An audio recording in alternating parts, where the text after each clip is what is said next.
All right. Let's see here. Just set up. Make sure everything seems to be working here. Are we getting some volume? It looks like we are getting a little bit of volume. That's good. So let's take our text off there. There we go. All right. So, anyways, welcome to our second live stream of Advanced Squad Leader Starter Kit 3, Scenario 11. A long way to go. This is part 2. If you're watching this on my YouTube channel, and I can't stress this enough, if you are watching this later on my YouTube, be sure to subscribe to our Twitch channel, twitch.tv/IDjester. You should get an option to subscribe and get email notifications when we go live, so that way you'll get an email letting you guys know. If you have any suggestions for me on better way to let you guys know, I thought about posting just a short video on my YouTube channel saying, hey, we're going live at, 3 o'clock, and this is what we're playing. Will that help you guys know when we're live streaming and when we're not? Because I have a full-time job and stuff, I'm never sure when I'm going to be able to get on. I've got a lot of things going on, and so just never able to, figure out when the best time is. So I usually can't schedule them, Tuesday at 7 o'clock or Thursday at 5 o'clock or whatever. I just usually have to just kind of play it by ear. And if I get some available time, that's when we usually live stream. So if you guys have any better ideas for me, I'd be more than happy to listen. Be sure to just leave a comment in the comments below.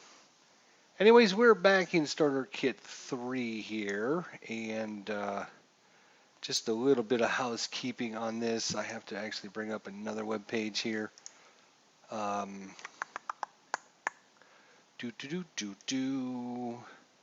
So, just a couple things of note. I have to just pull out my notes here so I can figure out exactly.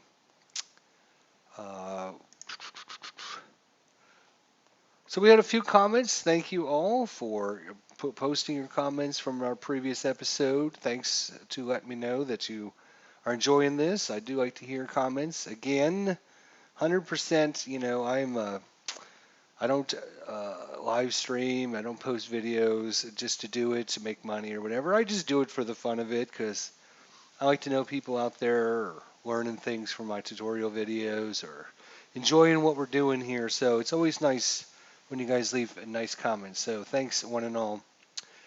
So with that said, Carlos, Calgary there, had mentioned when we actually take these units off the board here, we did a bazooka attack between these two hexes here. And when we did that, it was obviously inside the building. There is a penalty for shooting that. You actually take what they call a back blast attack on your cells. You can forego that back blast attack by basically simulating your unit steps outside real quick, shoots it, and then jumps back inside the building. You do take a +2 to your die roll to hit. And since this unit didn't end up hitting that, and I probably wouldn't have used the back blast with that, I probably would have had him step out. So just keep that in mind whenever you're using your light anti-tank weapons. If you're inside a building, that's usually going to be a bad thing. You're either going to have to step out, take a +2 to your attack, or your units are going to be taking a back blast attack, which can be pretty deadly. I guess what that simulates is the fact that the air and the explosion that happens kind of resonates inside the building and can cause all kinds of damage to your own units, and pretty realistic, of course, with most of the rules with ASL. So we're just going to assume that the unit stepped out, took the +2 to his attack and missed, and then stepped back inside. So thanks, Carlos, for that reminder on that.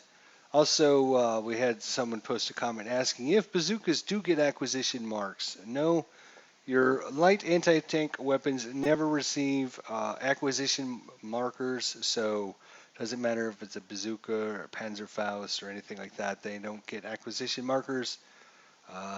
So another good question. Again, if you guys have any thoughts, comments, suggestions, whatever, be sure to let me know, and I'll post them next time we play. So where's our phase just? So we're in the rally phase here. Just started the American. We can actually flip this over. So we are on the Allied turn of turn 1 here.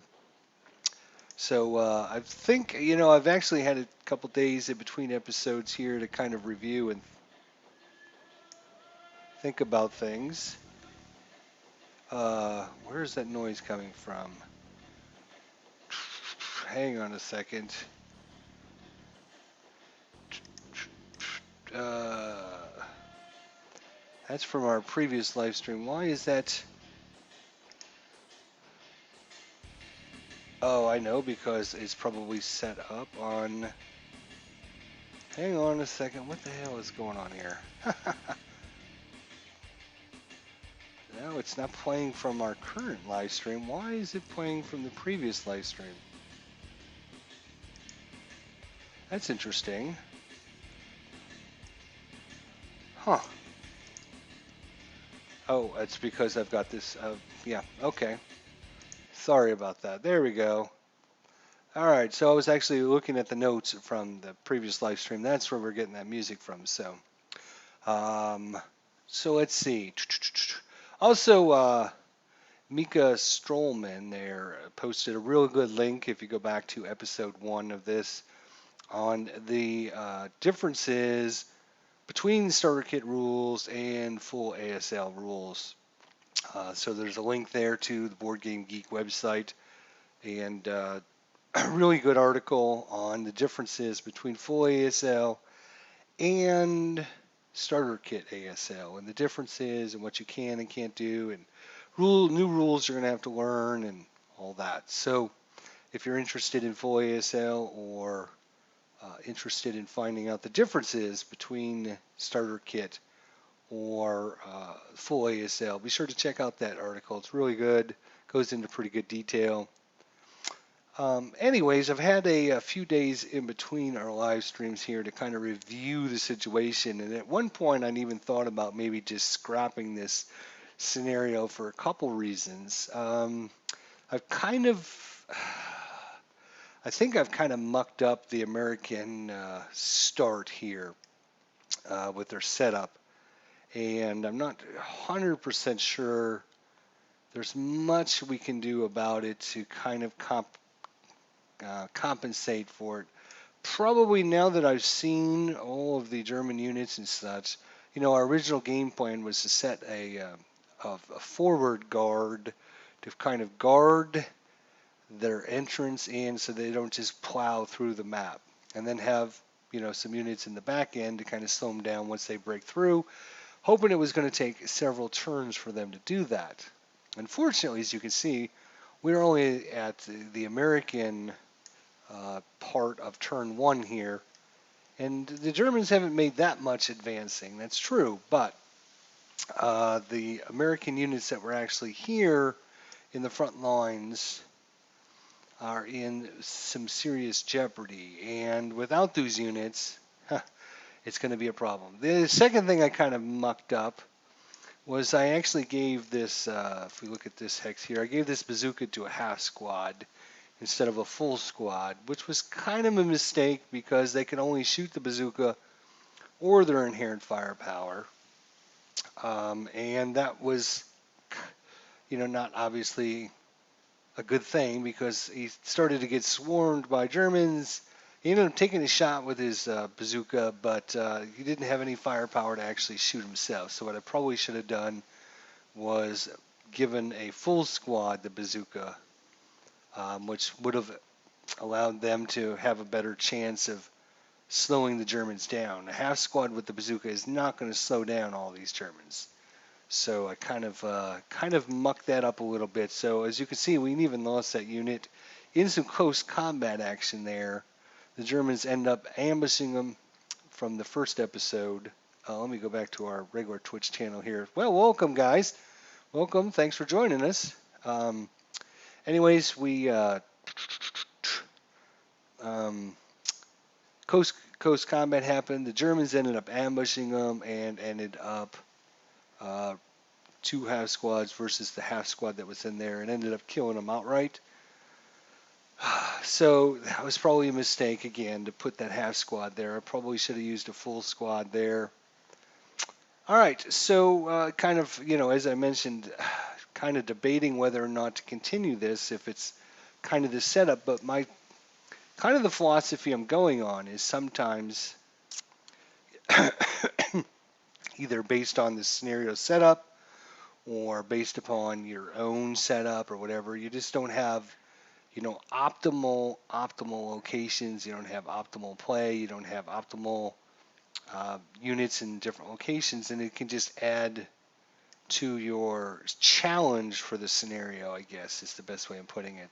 So I'm going to continue this at least through this episode, and then we'll see where we stand from there. If it looks like it's going to be over, I might call it. But at this point, we'll just assume that the scenario setup was like, okay, put these units here and these units here, and then see what you can do. So it'll give us some extra challenge. And one other thing of note, and I know I'm talking a lot, we're going to get to some gameplay here very shortly. But for some reason, when I go to twitch.tv and I tell it to get ready to live stream here, you have to basically pick a game that you are live streaming.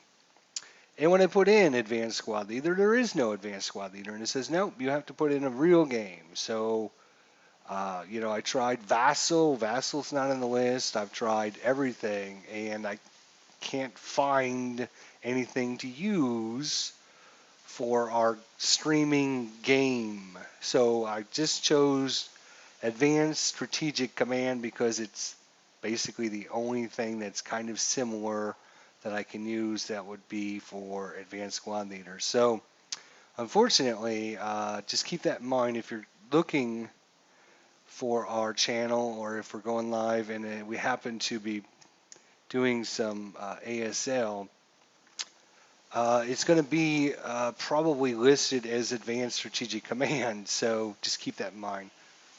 All right, so we are at the rally phase here. So Americans don't have any broken units. They have one dead unit, but that's that. And there's nothing else they're going to do in their rally phase. So it is now the Germans' turn. So the Germans here could try to self-rally, but they don't have any self-rally units. And it's not their turn, so they can't try to rally any of their units because they don't have any leaders in there. So we'll just take off the DM counter, just slide that aside. And they're just going to stay broken until at least their turn, and then they could try to self-rally and then move some units, move some leaders around. So with everything that I've said to begin with, I've kind of debated about where to put this mortar because there's not a lot of great line of sight on this map. You can't put a mortar in a building, so that's not going to happen. It either is going to have to be in the woods or it's going to have to be, out in the open. Obviously, being out in the open allows the enemy to take shots at you, and again, we just have a half squad here. This half squad ends up breaking. There's not much we can do because we only have two leaders, one here and one here. That's all we have. So, we could put it out here in the open. Would give us more line of sight on things. Different locations. If it was in, say, G2, we'd have this line of sight straight down this alleyway here, so any units, came in this building. The other thing of issue and problem is the fact that these orchard hexes are in season. And so the rule with the orchard hexes is it's a full hex terrain. So even though it just shows 4 little flowery symbols or 4 trees or whatever, it basically encompasses the whole hex, including the hex sides. So anything that goes down the hex sides. Now, and I'm just going to move a couple units around just so I can show you this quick example. These two units here in DDE and Z5, or I'm sorry, DD5 and Z5. So what ends up happening with these guys is because they're both at level 0, they can actually see one another, and the orchard is a line of sight hindrance. So you're going to take a +1 to your attack for each line of sight hindrance. So because this goes along this hex side here, we would take a +1 because of this and a +1 because of this. The problem lies in that when you're at different hexes, so I'm going to move these two units like this, orchards are a obstacle when your units are not at the same height. Because basically, I mean, think about it. You got these trees that are long and thin when these guys are standing here like this. And most of the branches and the leaves and everything are up at the top. So, you know, the bottom 10 to 12 feet are just trunks of the tree that you can see in between. The problem lies is when you switch these over, and now this unit's up at level 1, and this unit's at level 0. When you cross a orchard hex side, when units are at different heights, it is an obstacle, so they can't see one another. Basically, what that represents is the fact that, you know, all those leaves and branches and twigs up at the top, you're trying to see through those instead of the trunks at the bottom, and so you can't see one another. So the problem that I run into for the Americans with this, this is like this, is that these are now, if I was to move my mortar over to say G2, I can't actually attack AA6 or BB6 if units move there because these orchards now block line of sight between the units that are there and the mortar. So finding an area for the mortar to really get good line of sight on things has been extremely difficult. And again, if I put it out here in the open, anybody that takes attack on them isn't going to get any terrain effect modifier added into their dice rolls, which is going to cause them to have a better chance of breaking. And the half squad here only has a morale of 6, so we don't need them breaking at all. Okay, so, you know, as I mentioned when we first started this, I'm going to put on different hats. You know, first the German hat and then the American hat. So I'm thinking as the Allied player right now, and I'm kind of debating what is going to be our option here. I mean, I'm not too stressed out. Guys are going to come rushing this way. They come out in the open. We have some pretty good defenses set up for those guys, you know, eventually. The problem I'm worried about is what we're going to do with this unit specifically, and this unit as well, the leader and this 747 with the bazooka. Obviously, now that we have been reminded about the backblast shooting in a building, we do not want bazookas in the building. So we need to move this unit out of there. So we're going to be moving it probably back into the woods here somewhere. So it kind of did its job in that the Germans were able to come on. We ended up doing a little bit of damage to them, breaking some of the units, but they weren't able to press too far forward. So it did kind of its job, shall we say. This guy here did okay. You know, he broke a couple units back here as well. Problem is now, what is he going to do? He's kind of in a predicament. If he stays to shoot, that's great, but then he is going to get surrounded and shot and broken and everything else. And he might get failure to rout if the Germans can get units in different places. Because, you know, the Germans can, when it's their turn, you know, move units, you know, kind of up in this area. I won't be able to route there. I won't be able to route possibly up there, depending on what they do with units up here. You know, if he puts a unit here, I won't be able to route anywhere. I'll just be failure to route, boom, eliminated. chalk up another one for the Germans. Where was this guy? This guy was right there, I believe. Yes, pretty sure that's where he was. So I'm thinking about trying to get this guy out of Dodge here. Again, kind of slowing things down. This big hill here doesn't help things because all these units can't see one another until the Germans actually make it up there, which might take them another turn or two. But so, anyways, oh yeah, we're still in the rally phase. So the Germans actually can do something else here. They can try to pick up this bazooka. So they are going to try and pick up the bazooka. So we'll roll for the first squad here, the 247. It's just a single die roll, I believe, and they need less than 6. So I got a 1.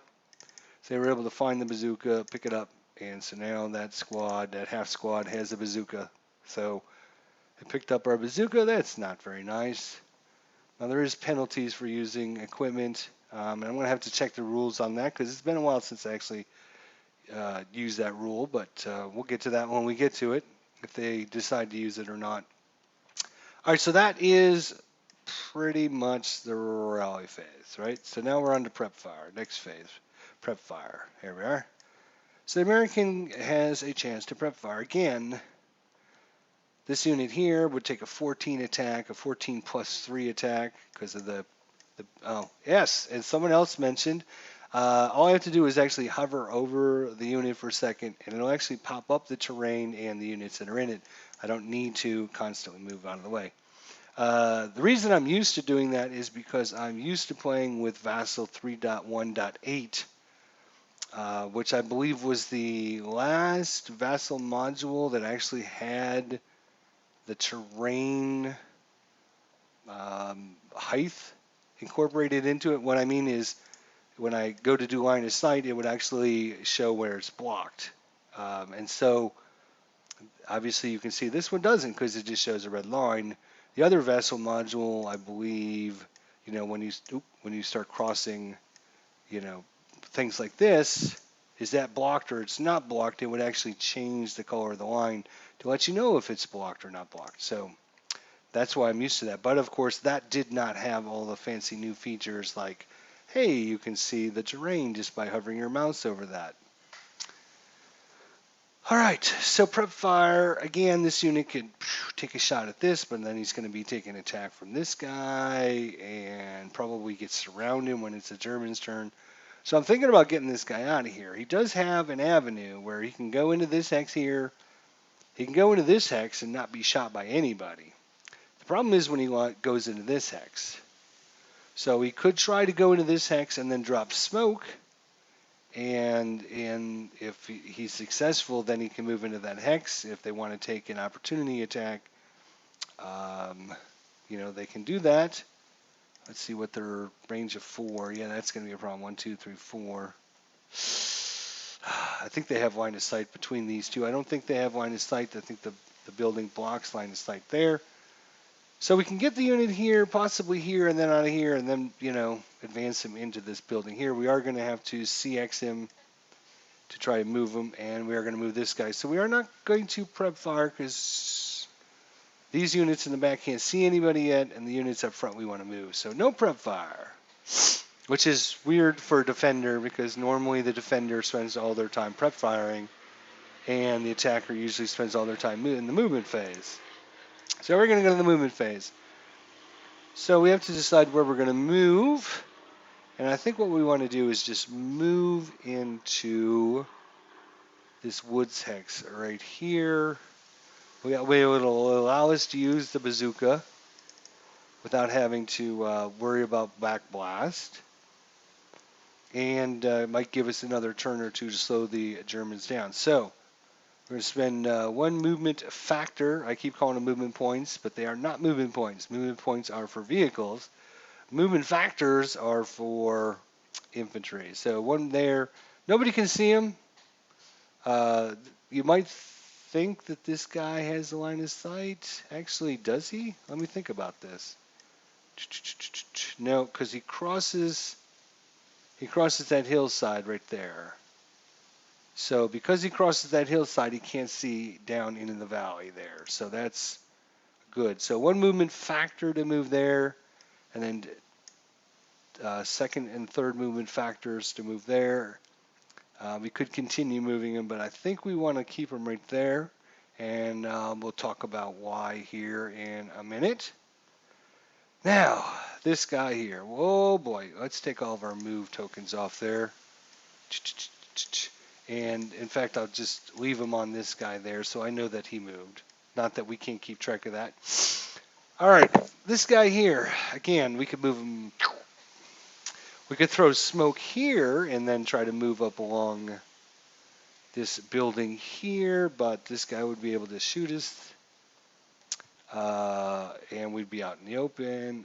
There's all kinds of problems. So we're going to risk it. We're going to risk it and see what happens. This might be stupid, but I need to get him back. Otherwise, he's going to die for sure. So we're going to move 2 movement factors to move there. I hate to move out of that building, but you'll see why here if we can get him. So when we go there, the German obviously can spend his defensive fire on him. And I think the German will. I mean, it's going to be his best attack. If I'm thinking as a German player, that's probably the best attack I'm going to get on him. Again, this is kind of a a suicide mission for the Americans. But if we can pull it off somehow, some way, that would be very, very good for us. So, anyways, he's going to take his first fire here. So it's going to be 8 attack because he's adjacent. You double your firepower. 8 attack, and then it's going to be +3 because of the building. And then it's going to be -1 for the non-assault move, and another -1 because he's no, he didn't move out in the open, so just a -1 for the non-assault move. So it's going to be an 8 +2 attack. Again, we're going to use the IIFT, the incremental infantry fire table. So the 8 fire power. It's going to be a, what did we say, +2? I'm just going to slide this to my other screen again in case, if once in a while I'll move it back just so you can see how the results work. But in the meantime, I'll just slide it over here so it's out of my way. All right, so it's an 8 +2. 8 +2 attack. So let's roll it. He rolled an 8. Well, that's rather fortunate for the American. That is very fortunate for the Americans. So that is an 8. +2 is a 10. A 10 is a nothing. So let's just slide that back so you can see here's an 8 and 10 total. It's going to be a nothing. So very fortunate for the American there. So that was 2 movement factors to move there. And he is first fired. But he spent 2 movement points to move into there, so he can actually spend another. He can go subsequent first fire because he's the closest unit he knows about. It is half firepower, and he might as well because the American's not going to stay there. He knows that, so he is going to spend another his second attack, and it's going to be half firepower. If we flip this over, flip. Oh, there we go. So it's half firepower. So 8 halved is 4. 4 plus 2. Same result there. A 4 plus a 2. This time he rolls a 6, 7, 8, 9, 10. So 10 on the 4 column is nothing. And now he's final fired. A lot of bullets being sprayed out there. I think the German player, the German units, I mean, you could just imagine their thoughts as the Americans come piling out of this building down the hill, running down the hill at them. I'd be a little scared myself, like, what the hell are these guys doing? Fortunately for them, they ended up piling into there. So,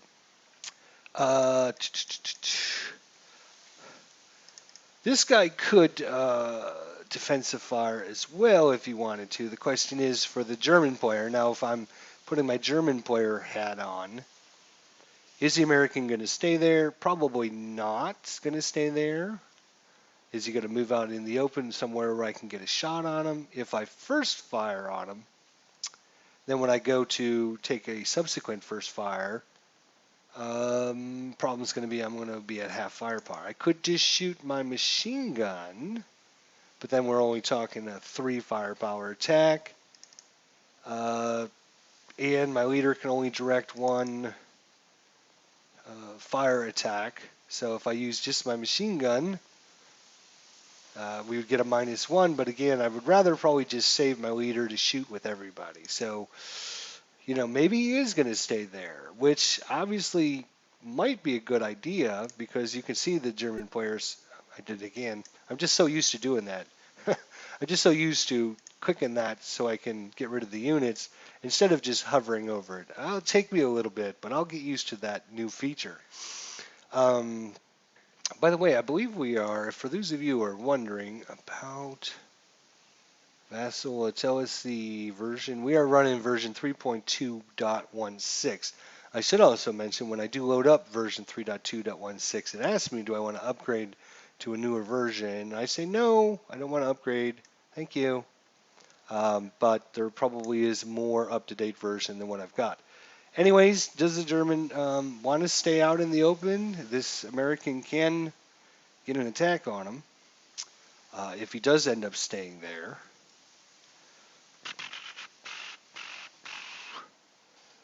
Well, let's see. If I'm thinking as the German, I mean, the American's not going to go anywhere, right? But I've got to think, as a German, why would the American move from here to here? Why would he move there? Maybe he could stay there and still get an attack. The only advantage of moving there is he would not be attacked by this unit anymore. So that's obviously an advantage. So is the American player going to stay there?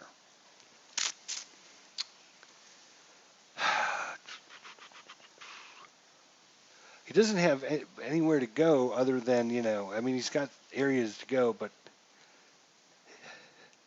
they're all going to be out in the open. I'm going to be able to shoot him. Of course, he can throw smoke, which can be a problem.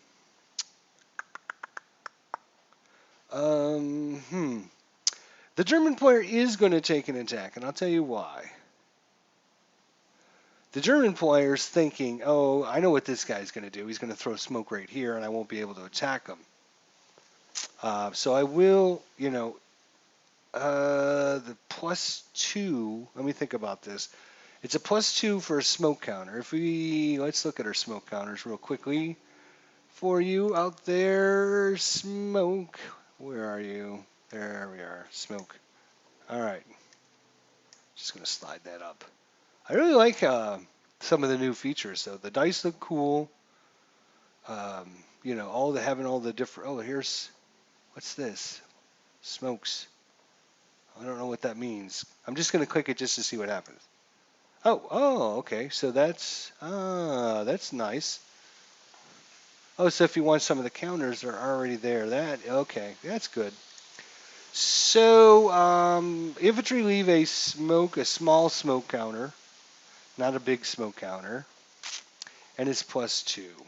So if the German player is thinking this is going to be a +2, if he moves out here in the open, it's going to be a non-assault move, and it's going to be a move out in the open. So the +2 -2 will kind of knock each other off. So it'll be a 4, 5, 6, 7 attack, -1 for the leader. So it'll be a 7 -1.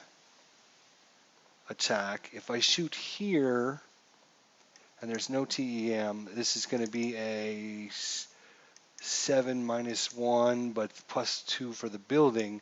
It's going to be a 7 +2.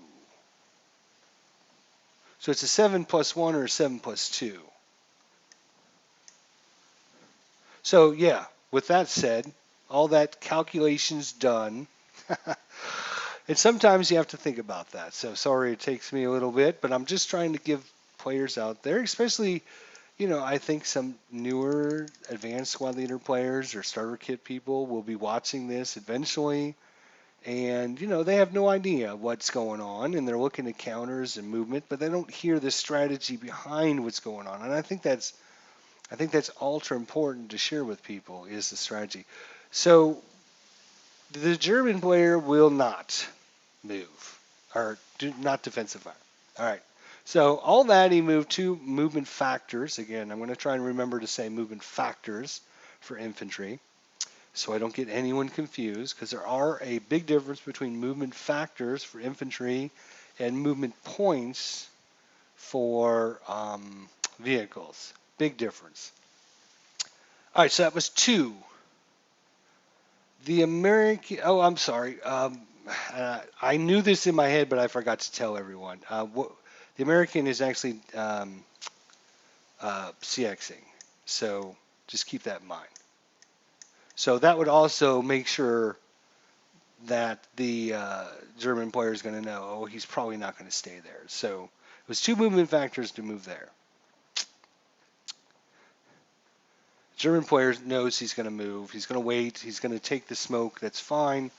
Now the American player has decided to throw smoke. So these little numbers past the 7. So in this case, it'd be a 3. Or if you look at the German squad up here, the 4, 6, 7, he's got a 1. What that is basically your chance uh, randomly determined instead of having smoke counters attached, more counters on top of counters. It would just to make the game, too much. So basically, what they've done is they just given each squad an inherent smoke capacity number, and they need to roll that number or less on a 6-sided dice. And if they roll that number or less, they can use smoke. If they roll higher than that, they can't. And if they roll a 6, they immediately have to stop their movement phase where they're at, and they're done. They can't do anything else. So it's kind of a risky maneuver, but if you can get your roll, that would be obviously good for you. All right, so as you can see, the American player has a 3, so it would have to be a 1, 2, or 3. If he rolls a 4 or 5, then he doesn't, and if he rolls a 6, then he's stunk. He's stuck where he's at. He gets no smoke. He's kind of just disorganized. All right, and then the cost for it is either 1 movement factor if you do it in your own hex, or 2 movement factors if you do it into an adjacent hex. And you must determine this before you roll, so you can't just roll and then go, oh yeah, I'm going to place it over here. So you have to determine which hex you're going to place it in. So the American player is going to try and throw smoke out here into X7, which is adjacent hex. So it's going to cost him 2 movement factors. He needs to roll 1, 2, or 3. Let's roll the dice and see what the American 747 gets. Oh my gosh, everything we've done has been screwed by the dice. So he's rolled a 6, and when you roll a 6 when you're trying to get smoke, you don't get smoke. It's basically confusion for everyone. They're looking around. Who's got the smoke? No one's got the smoke. Oh no, what are we going to do? Then they have to think about it, and so you basically, boom, you're done. So my big long introduction on everything, and unfortunately, they are going to be done because of the smoke. All right, so the Americans, do they wish to move any of these units in the back? Again, I thought about actually moving the mortar again. We can kind of move it up in this general area. We might get some line of sight into this over here. We might get some line of sight down these buildings. But again, we're going to be out in the open. So I think I'm just going to leave him where he's at. This American can move if we wanted to. We got the hill blocking us. The only time they would see us is maybe when we come out here. But I don't think this guy's going to move. This guy's kind of in a good spot. I wish this grain wasn't there. They could actually, they could have actually shot at this guy in the prep fire phase. It would have been a 6 firepower, +1, +2, +3. Oh, I can wait. I can do this. 3 and 3. So it would have been a +6. A 6 + 6, yeah, it's probably, they'd have to roll double twos. Oh, they would get the -1 for the leader, so it'd be a 6. It'd be a 6 firepower because of long range. +5. Yeah, they'd have to roll a 2 or 3 to do anything to them.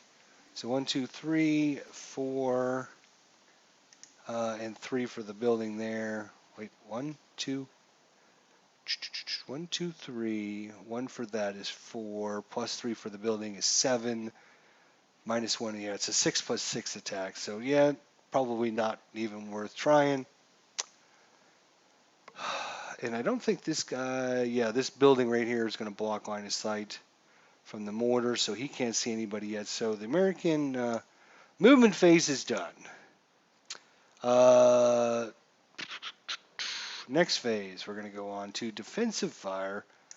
Yeah, so I guess it's now time for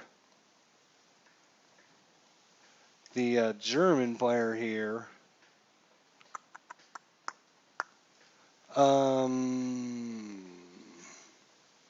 To do his attack. It would have been a 7 firepower, -1 for the leader, +3. So it's a 7 + 2 attack. So he'll take his defensive fire, and he is usually use the machine gun. So we'll see if the rate of fire in the machine gun. For those of you who don't know, let's look at the light machine gun here. That 1 in the box means it's rate of fire. You always compare that number to the colored dice. So if he would have rolled a 1-5, then the machine gun would keep rate of fire and be able to attack again. But he rolled a 2-5, which is a 7 + 2 on the 7 column is a 9. I don't even know what that is. A CTC. That is a new.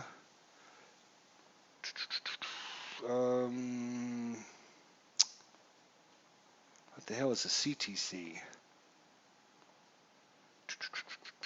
They don't have those on the normal IFT columns. I don't know what a.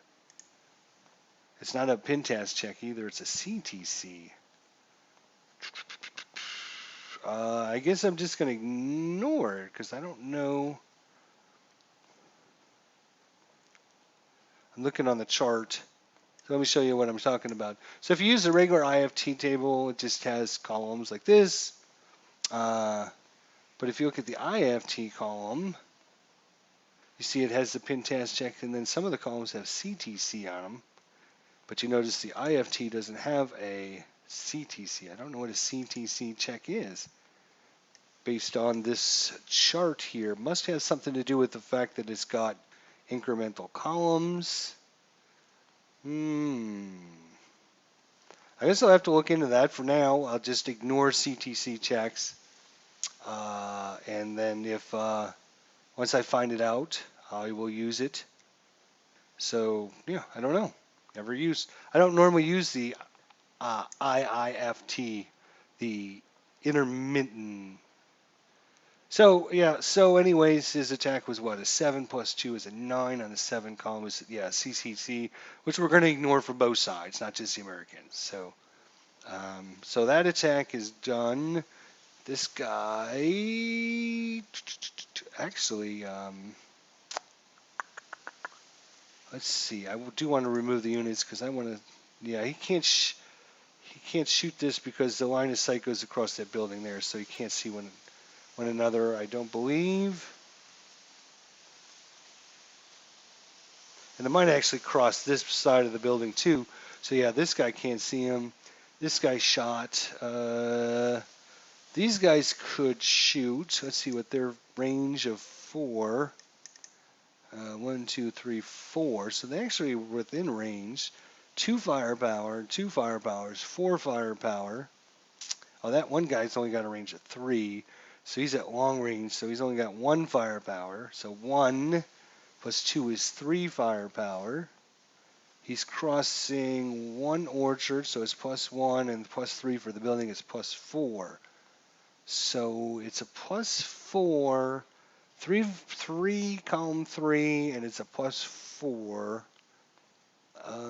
He would have to roll, if he rolled double 2s, he would cower, so that would drop it down.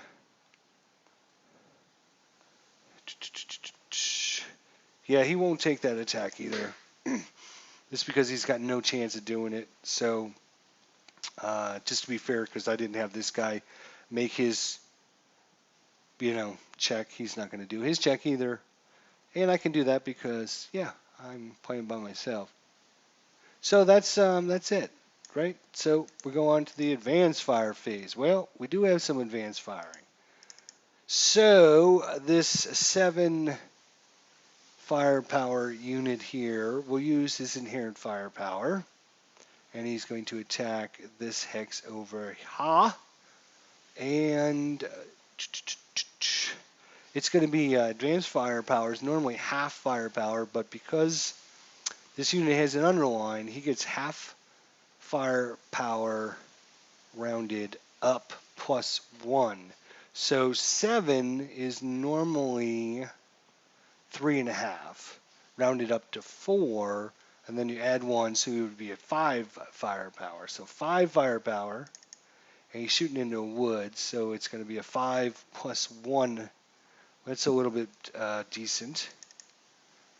So a 5 + 1. Let's see what kind of roll we can get. All right, so he rolled doubles, and I've mentioned this a couple times so far. Cowering. Anytime you roll doubles during a certain attacks, the unit will cower, meaning it will drop on the table to the next column. And things that prevent that from happening is using a leader. So the leader here makes sure that we don't cower. So because we're using a leader, that's one of the reasons why leaders are good. He's not giving a bonus. He's only a -0, so he's not giving any bonuses or anything to the attack.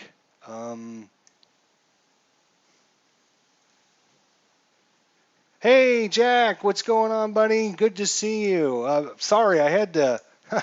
I have my IIFT chart here blocking my text, so I didn't see you there for a second. But Jack, welcome, welcome. Okay, so it removes concealment, and it's a concealment task check. Jack is figured out. Thank you. So the CTC is a concealment task check. So if you were playing with concealment, which we don't have in starter kit, Jack once again comes through to the rescue. Good job, Jack. Thank you so much for your information and help. Conditional task check against known enemy units does not affect concealed or hidden units. All right, so look at that. So we have some information. Conditional. Here, I'll even just copy and paste that into the chat. So if anybody wants to look it over. So it's a conditional task check against known enemy units. Does not affect concealment or hidden units. See 10A to A7.37. Thank you, Jack, once again for all your help. Appreciate it. Jack's a longtime ASL fan, subscriber. He keeps me on my toes and makes sure I'm doing the right thing. All right, so what was I doing? Yes, I was doing defensive fire, wasn't I? Oh yes, we were doing advancing fire. So yes, so we have a 7 here. I'm sorry, it's a 5 firepower. 5 firepower. He rolled a 4, and it's a +1 because of the woods. So it's a 5 + 1, and it's going to end up a 5, 5. So we'll just show you guys here. It's a 5. He rolled a 4, and because of the +1, because of the woods, it goes to a 5, from a 4 to a 5. So it's a 1 morale check for the units. 1 morale check. So they're going to do a morale check, and then they're going to add 1 to their dice rolls. So remember, ELR in this scenario is only 2. So if you fail, These units are not great quality at all. So let's see, oh my gosh, we got quite a few of them here to look at. So if they, looks like we got a full squad here. Looks like a half squad and a half squad. You can tell by the number of guys on the back. Let's flip him over. Flip. Where's the flip button? There's no flip. Maybe I got to break them to flip them back. Yeah, see, so there's like 3 little dudes on the front of this. Let's just get rid of that. Oh. When you see 3 little dudes on the back, that means it's a full squad. If you look at this one, there's like just 2 little scribbles. Lordy, I wish they would upgrade their counters and make them all look nice and cool like some of the other counters out there. Anyways, so first unit here on the top, he is a 7. We got to roll a dice. Remember, +1 for the attack. And he rolls a 6, 7, 8. +1 is a 9. He's failed his morale check. And so what he's going to do is he's going to casualty reduce. Casualty reduce. Where do we think that's going to be? Oh, there we go. So squad, half squad. There we go. So it's now a half squad, and he's going to break as well. So I'll just slide him over there. They're all going to get a DM counter again, assuming they survive. So that was actually a half a squad. So that's important based upon this scenario, because we need to keep track of the German casualties. And we'll do that after we roll all these, because we might be able to add some more casualties here in a minute. So this guy's a 6. Let's roll for him. He rolls a 10. He's going to casualty reduce again. He's already half squad, so he's going to be eliminated. So he actually was a full squad at one point. We haven't done any victory points. So this guy was a full squad at one point. This guy was a full squad. No, these guys are actually, that's right. They were half squads that we put over here. We ran them up along the side just to get the American to shoot at him, which he didn't do. Now they're ending up paying the price. So we have a half squad that's dead. We have a half squad that was dead from this one. Let's roll for this guy, and he's rolled a 7 + 1 is 8. So we've removed 2 half squads and another half squad. So that's 3 half squads worth of dead guys in one attack. So that American, they should be getting some medals or something. What I need to do, folks, is just pull up that scenario card again. So give me a second so I can do that. Where's my... There we go. All right, let me pull up that scenario card. So we can look at how many victory points those half squads are going to cost the Germans. Where are our scenarios? Here they are. Oh, wait a minute. It's going to be in starter kit. It's not going to be in my. It's not going to be in my scenarios. It's going to be in the starter kit. There we go. All right, starter kit 3. There we go. So, let's see here. What scenario? This is S11, right? That's 25. It might be actually out of the starter kit 2 book. Let's look at that. It might be in starter kit 2. I forget which book it was. Yeah, I think this is the right book. A long way to go. There we are. All right. So Germans would immediately found exiting greater than or equal to 9 victory points off the south edge, provided the Americans have not amassed greater than or equal to 11 victory points. Each squad exited or eliminated American is worth 2 victory points. Each half squad is worth 1 victory point. Each -1 single man counter is worth 2 victory points. Each -0 or +1 is worth 1 victory point. Okay. So he needs to get off the south edge 9 victory points worth of units, provided the Americans have not amassed greater than or equal to 11 victory points. Okay. So each half squad is worth 1. So we have to update the German casualty counter here. There we go. And I think there was a note here on how to do that. All right, so the note is going to be, oh, right there it was, right here. Duh. Okay, to update the German casualty victory point counter, select line 2 and modify the count. Okay, so what we do is we right click, we choose line 2, and we say it is now 3 to the 2 half squads and then a half squad from the full squad. So there it is. All right. German victory point casualties is now 11. So, I was a little afraid for the Americans in this scenario because of how many units they have, how many units the Germans have, but I forgot they could just win by just killing just a few German squads and they could actually win this. So the other unit here is DM'd again because of the firepower attack. Now, so this unit here, again, is going to do the same thing. He's going to shoot at this unit right here. So again, his 7 firepower is 3.5. You round up to 4, you add 1 for 5, and then you double it because he's adjacent. So that's 10. Oh, this can go away. That's 10 firepower attack. Coast combat and the inherent portage capacity. Trying to remember, Jack, off the top of your head, does CX, do you get half firepower for being CX? I don't remember. I think it just gives you inherent portage capacity in close combat. It doesn't actually affect your attack, though, but let me know in the chat. So anyways, 5 firepower doubled is 10.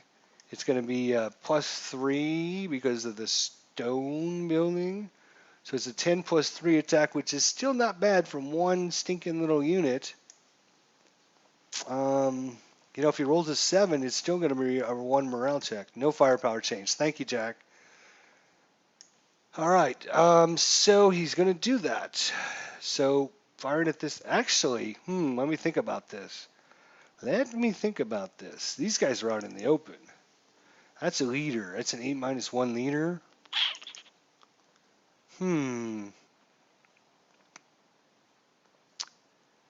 That is an 8-1 leader. It would only be a 5 firepower attack. It'd be a straight 5. No firepower change and CX portage and close combat. All right. What do you think, Jack? It's going to be a 10 +3 attack versus this unit, or it'd be a 5 straight up against a leader and the squad with the machine gun.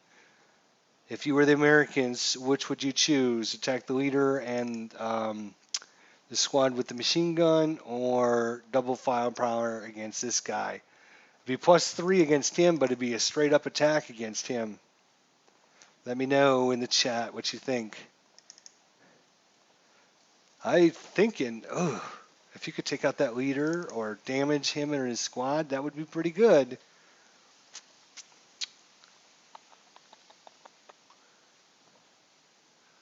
Anyone in the chat, just let me know what you think. How brave would you be to go after the leader? Because the thing is, if we can break this guy, we can get him away from us. Right? These guys aren't adjacent to us. This guy is. He could be problems. I mean, there's advantages and disadvantages to both.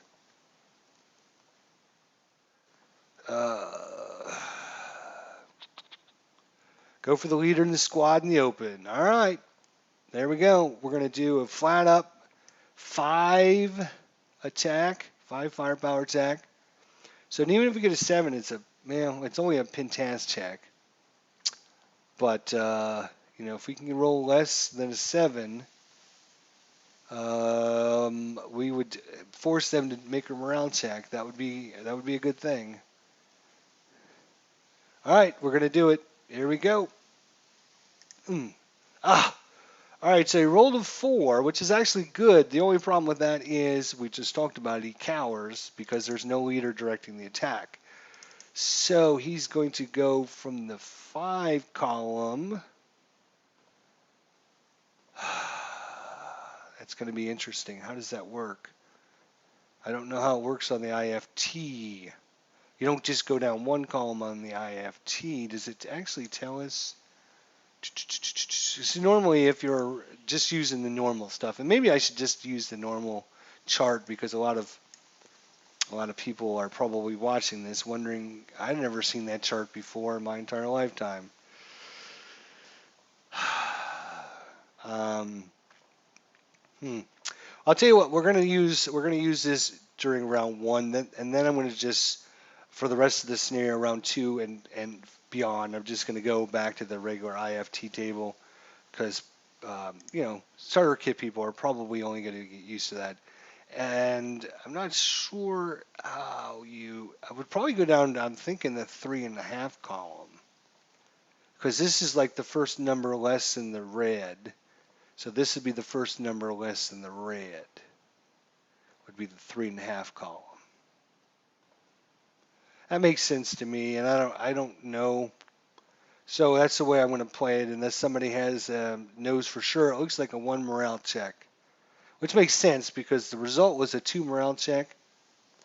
And normally when you go down a column, you get one worse result or more.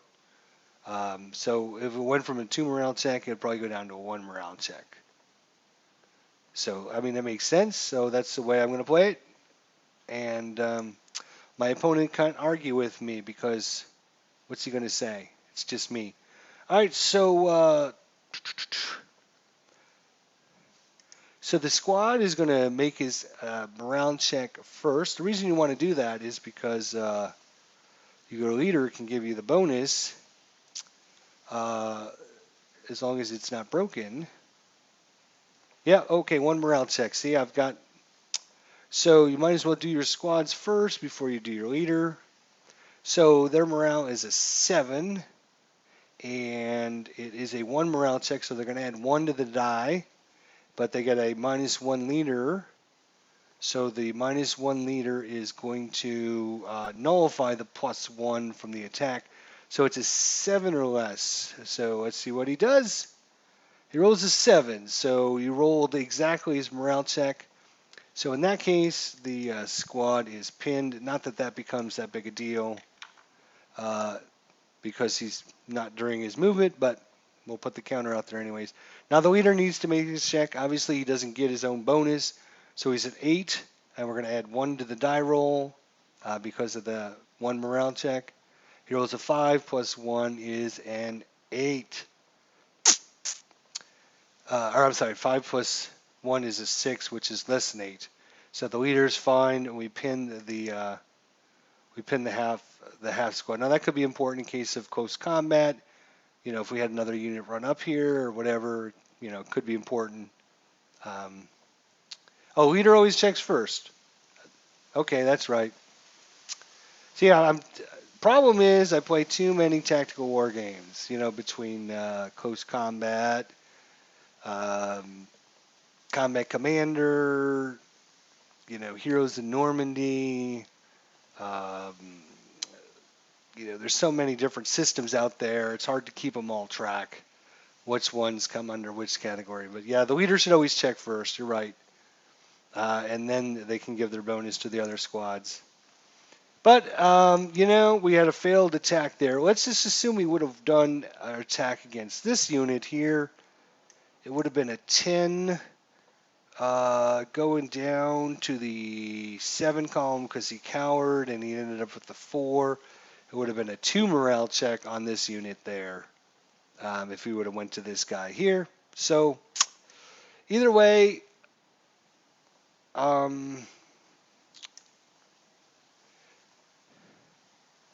yeah, technically that's true.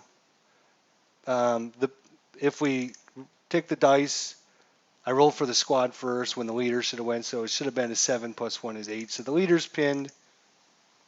And then the squad's fine, but it's probably not going to matter. Probably not going to matter. So the leader's pin, the squad's fine.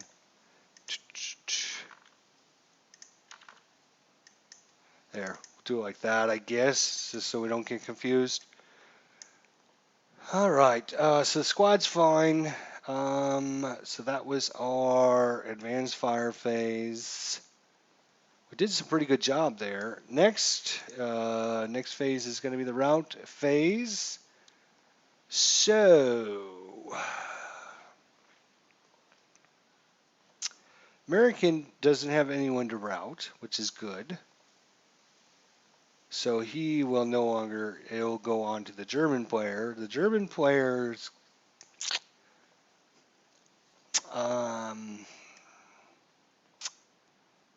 he could route this guy. The only problem is he would have to route here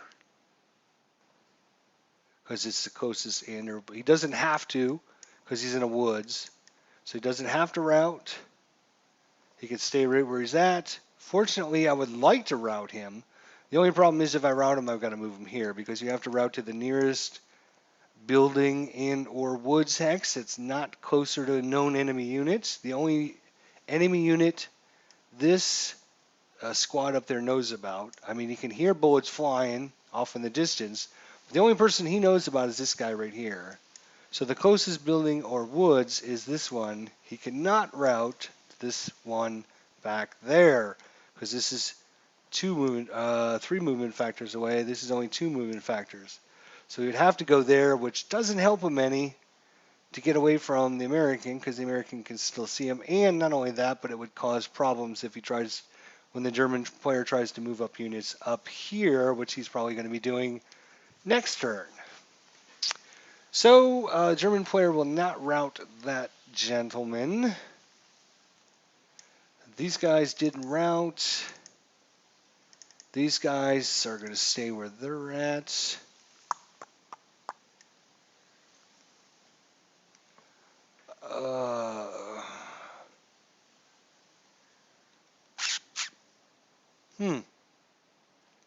Yeah, they're not going anywhere. These guys aren't going anywhere. All right, so that's the rout phase. Pretty boring rout phase. Normally, a rout phase is a little more interesting, but the American blew away most of these guys up there, so it's kind of a boring rout phase, actually. All right, advance phase. So the American can advance into an adjacent hex with all of his units if he wishes. Um, hmm.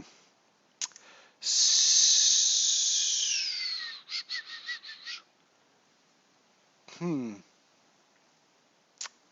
So he could advance into this hex over here. But again, that would put him out in the open. The good thing about that is nobody would have line of sight to him. They would have to move up adjacent to him, and then he can shoot into the hex. But it's kind of a risky maneuver because if they do end up moving over here, actually, let me see. Does this guy down here?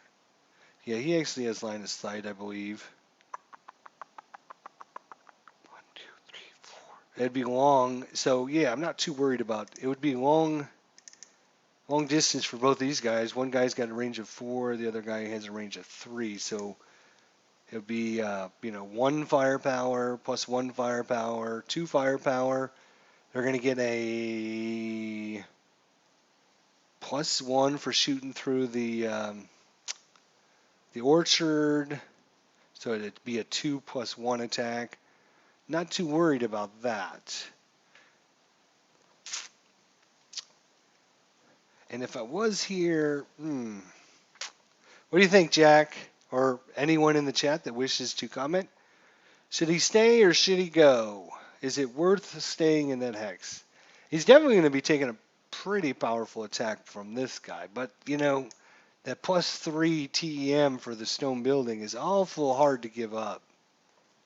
Awful hard. The only problem is I'm afraid if I leave him here, this guy's going to move up and close combat him because our guy is CX. So that could be a problem.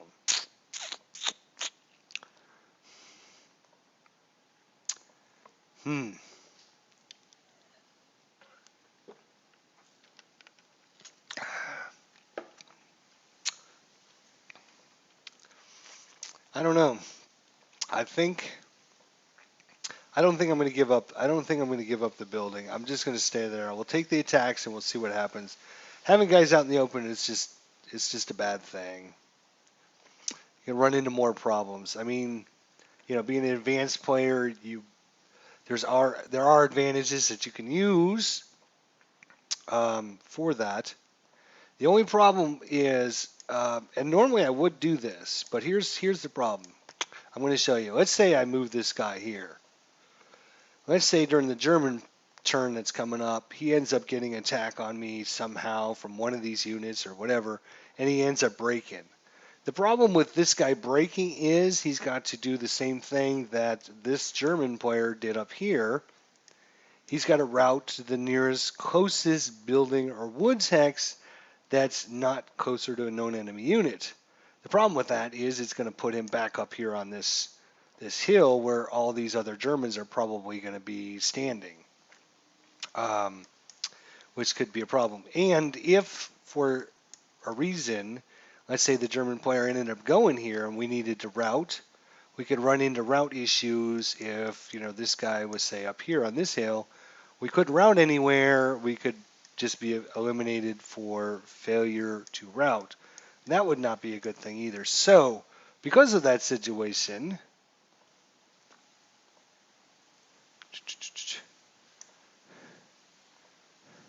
well, that's true. They could form a fire group.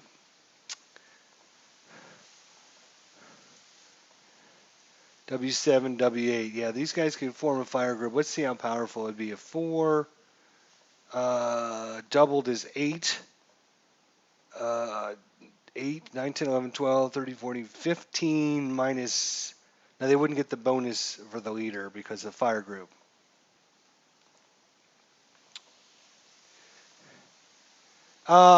True. One thing I didn't mention is because the unit actually has to route uphill and into a building, it's going to cost him 4 movement factors to do that. Poof, to go to there. Jack, you're on your toes, buddy. So I didn't want to really get into that with all the Starter Crypt people, but maybe they should know that. So this building is obviously up at the top of the hill. It's going to cost 2 movement factors to go up the hill, 2 movement factors to move in the building. It's going to cost 4 movement factors. With that in mind, this building here in AA4 is actually 4 movement factors away as well. This would be 1, this would be 2, 3, 4. So he would not be forced to move there. The problem is he could route here, and then there. Problem with that is he could be interdicted in this hex and interdicted in this hex before he got into that hex, which could be a problem.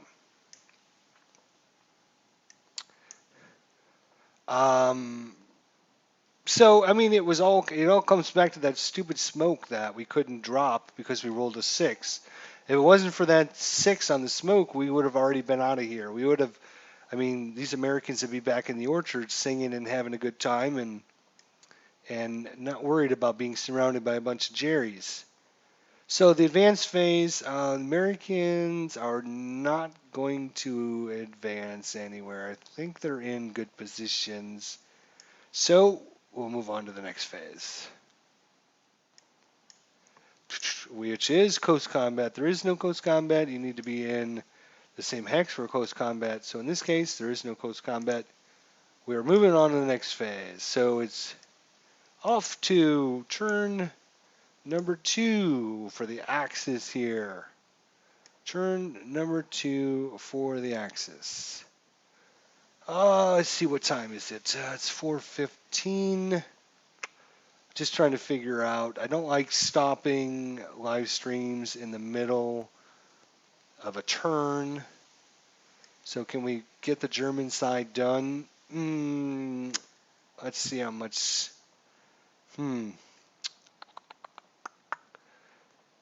Yeah.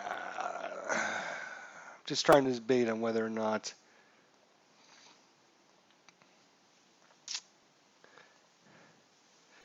All right, we'll go. We'll do it. We'll do it. We'll stick on for. We'll see. All right, so we're starting with the rally phase. So, rally phase. Oh, we can take care of this pin counter. That goes away. And then we can move the leader back to the top. There we go. All right, so the rally phase. So units can self-rally. Germans do not have anybody that can self-rally that's broken. Then you can rally units with a leader. Unfortunately for the German player, they don't have anybody with a leader. And if it is your turn, then you can self-rally one unit without a leader that can't self-rally. So fortunately for the German player, he does have a couple of these units down here in U67. So it'd be U7. He's got this unit right here. So it's not with the units to self-rally have a box around the number. You can see he doesn't have a box. He doesn't have a leader with him, so normally you would have to have a leader. But it's because it's a German player turn, he can do one unit that can self-rally. But they take a +1 penalty to self-rallying, and that kind of negates the -1 for being in a woods or building hex. So it's a +1, -1, which kind of, you know, ends up canceling each other out. So this guy here with the machine gun, he's going to try to rally. He rolls an 8. Unfortunately, he needed to roll a 7 or less, so he does not rally. And no other rally attempts. No other rally attempts. I don't think there's anything else we need to take care of during this phase. Nope. All right, prep fire. Prep fire. Well, we talked about this fire group. It's a pretty powerful fire group between this guy here that's adjacent and these guys. They can create one fire group.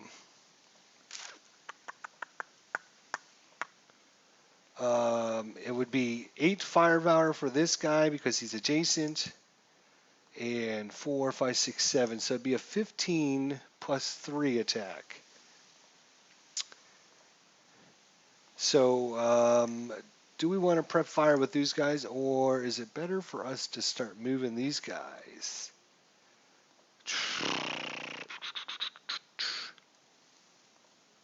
Yeah, I mean, if they can break this American, they can then move. They can move this guy up and basically 1, 2, 3, 4, 5. Yeah, you would have to see 1, 2, 3, 4.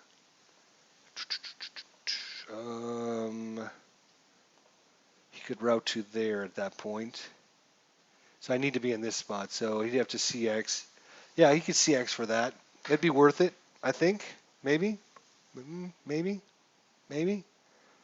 To try and eliminate this guy. But they first have to do the attack. I'm getting way ahead of myself. Way ahead of myself. Let me check out the check. All right. So I'm actually going to just move this. I got too many windows open. That's my problem. I need to see the chat. I need to see this table. And I need to see my my live stream. Make sure I'm broadcasting because you never know. All right, so yeah, the German player will form a fire group. Again, it's a 15. It's going to be +3 because of the building. And 15 +3 attack is going to be dun dun dun dun dun. Oh, 6, 7, 8, 9. It's not that great. 9 on the 15 column. Let's see what that ends up being. 9 on the 15 is a normal morale check. 9 on the 15. I'll have to show you guys this. 15 and 9 is a normal morale check. So American needs to make a normal morale check. So his morale is a 7. 747, so his morale is a 7. Let's see if he makes it. All important. 7. So he just made it. So he is going to be pinned. Great. There we go. All right. And these guys have prep fired, so I guess I could put a counter on there. Clone. There we go. Didn't end up being as great an attack as I thought it was going to end up. This guy is pinned. Good thing about that is half firepower. He can't move or advance. Not that he can anyways. He can't move or advance. But he will be at half firepower. So...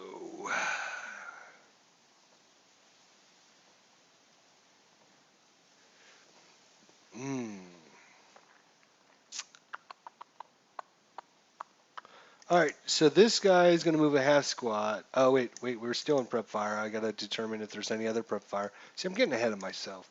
Any other prep fire? Now, these guys can't see anybody. So,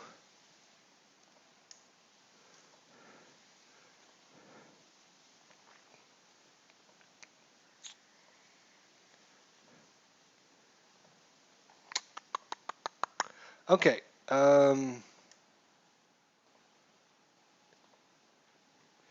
Yeah, I think the GIs are going to be in close combat for sure. I'm just trying to determine the best way. But I'm trying to think of everything, I guess. So, all right, so German play, so prep fire is going to be done.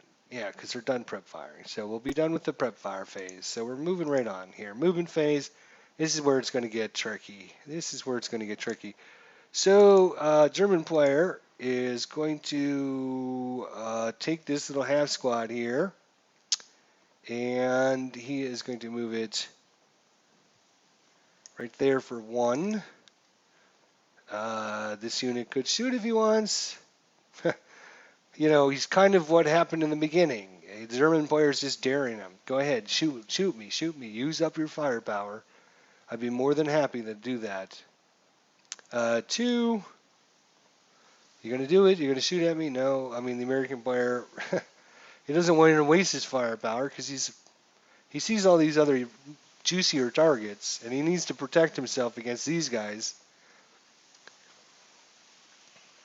So 3, oh, I'm adjacent to you. You could really kill him if you wanted to shoot him.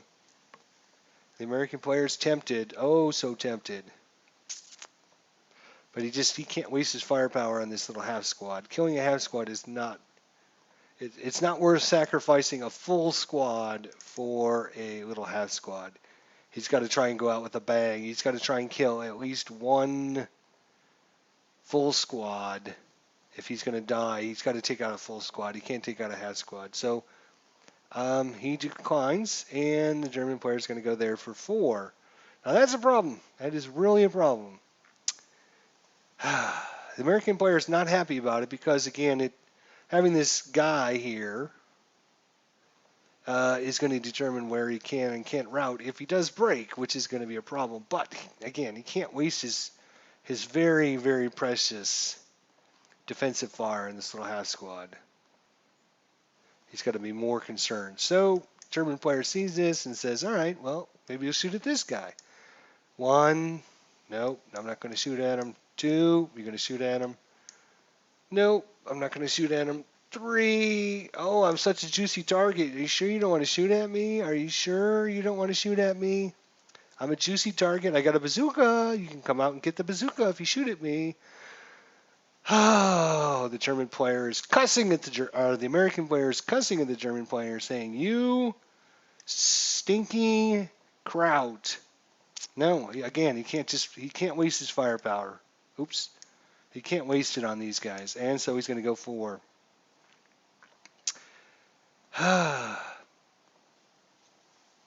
And again, he could defensive fire there, which would cause some issues, but no. All right, so done with movement there. The other problem is because this guy got pinned, he's only at half firepower, which is, it was a 14 firepower against these guys. He pretty much knows he can take them out. He knows he can kill them. But at only 7 firepower, because it's doubled and then halved, doubled because you're adjacent and then half for being pinned, at 7 firepower, it's not even for sure you'll take him out. At 14 firepower, 14 plus or 14 minus 2 is going to be it's going to be a 3 morale check on these guys. So I mean they're probably for sure going to die. The problem is, do you want to waste your firepower shooting at these guys?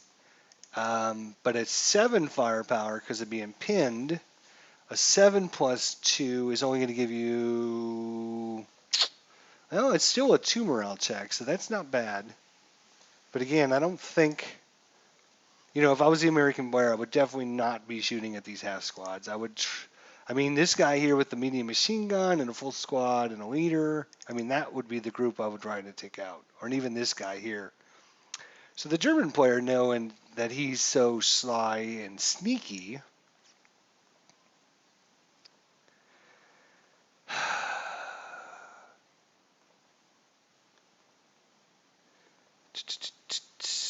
all right, he's going to move this guy. Let me just make sure line of sight here. Okay, just wanted to make sure this guy couldn't see me. So the American player is going to go 1. Do you wish to shoot at me? No. Okay. 2.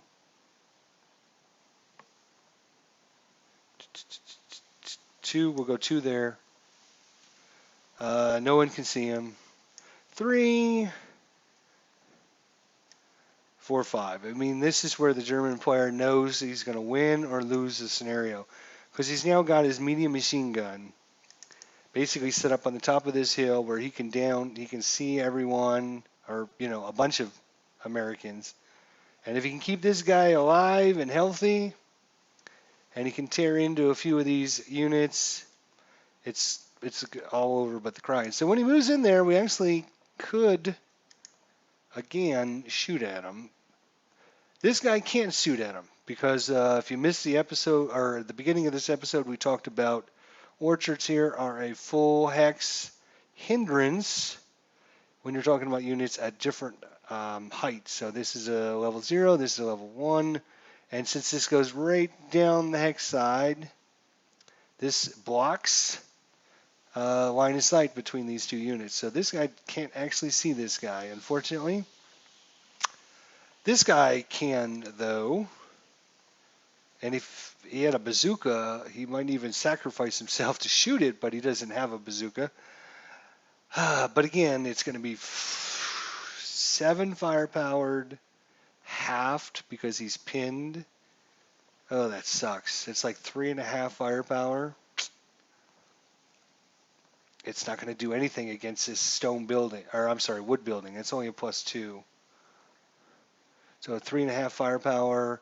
He's got a -1 for non-assault move. He's got a +2 for the stone building. So it's going to be a 3.5 +1 attack. Oh my God. He's not going to be able to do it.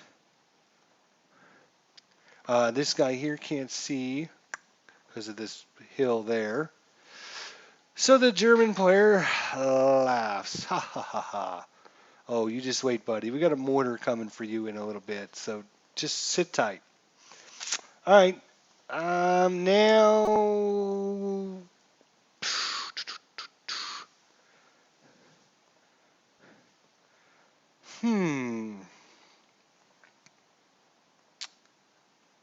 Okay, so being the sneaky little German player that he is,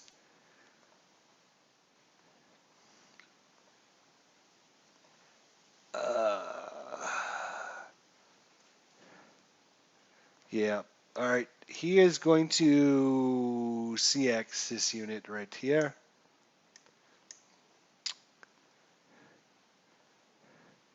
And he's going to move 2 movement factors to move there. So actually, there is line of sight between these 2 hexes. So the American player can choose, if he wants to, shoot down that hex side to shoot at this guy. So the question is, does he want to, and is it a good attack? Well, the American player knows that this guy's CX for a reason. He wants to continue moving, so he has to think, where is he going to continue moving to? Well, he could spend 2 movement factors to move into. Let's just go line of sight again. So the unit's here. He could spend 2 more movement factors to go in there, but he's probably not doing that. Why do I know he's not doing that? Because as the American player, I know that he's CX'd. He could do this without CXing, right? He could just go two movement factors to go there and then 2 movement factors to go there. He wouldn't need to CX. So he's probably not going into this X. Where's he going to go? Oh, he's probably going to go up here. So the question is, do I want to wait until he moves up here, or do I want to attack him when he's here before he can move up there? Yeah, probably.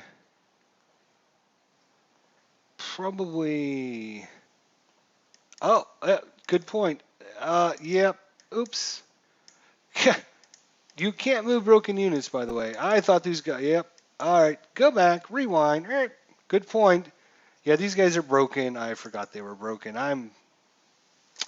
They can't move broken units. That would have been a big mistake on my part. Okay. All right.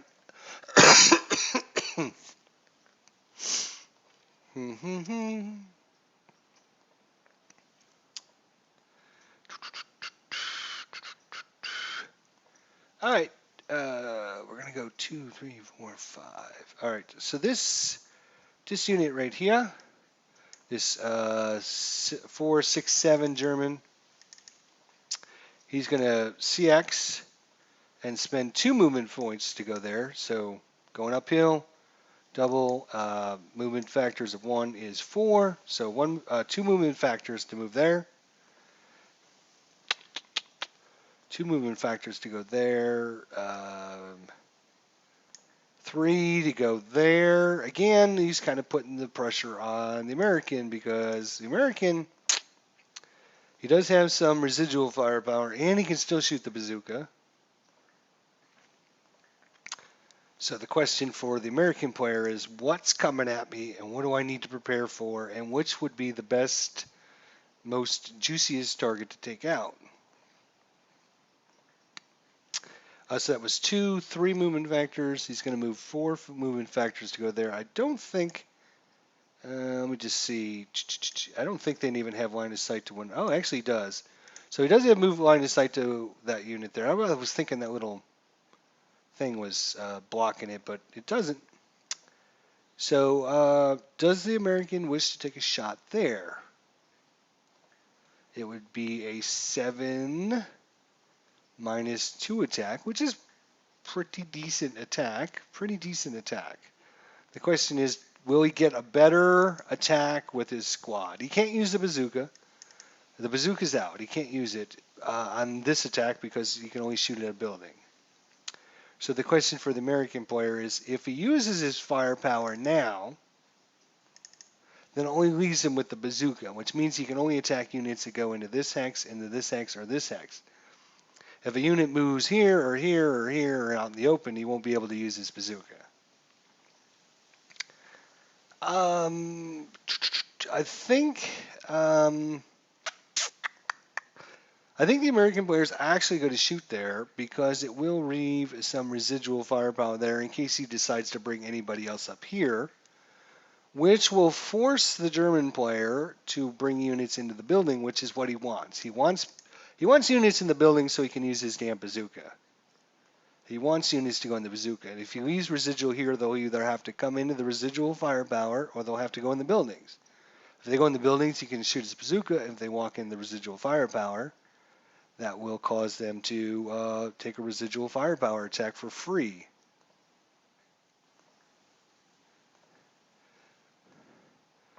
+1 for being on the hill creates a move in the open. Cancels. Oh, yeah. Cancels the move in the open. So you wouldn't, because this unit's higher. You get a +1 for being higher, which basically cancels the I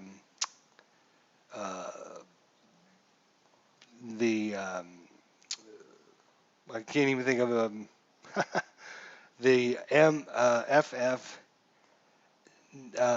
MO, move in the open. So because he's higher, so it'd still be a 7+1 attack. I'm sorry, 7-1.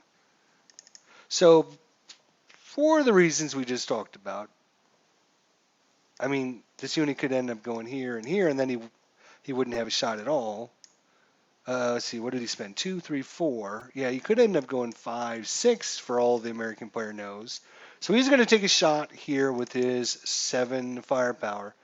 He will get a non-assault, so it'll be a -1 in the attack. He does not get the -1 for moving the open because this guy is at a higher height than himself. So it's going to be a 7 -1 attack, which is, again, a pretty decent attack.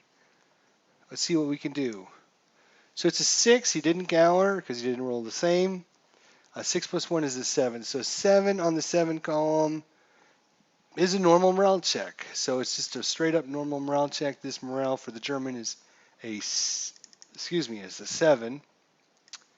And he rolls a 6. So the residual firepower on this is, now that's interesting. How does that work? Actually, it would go, yeah, so I said at the end of round, or the end of turn number 1, we're going to switch back to the IFT table just because I think it's going to be easier for starter kit people to understand. And so a 7 firepower, there is no 7 firepower, so we go down to the 6 column. 6 firepower, and he rolled a 7, which is a normal morale check, which is what the German player rolled. He rolled a 6, so he's fine. And so now when we look at residual firepower, it is half rounded to the next column. So half of 6 is 3. There is no 3 columns, so he's going to leave 2 residual firepower there.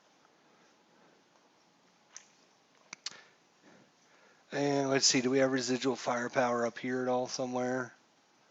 What's this? Residual firepower. I don't see any. Really? What a pain in the ass. I got to get it myself. Fire. No, that's not an infantry.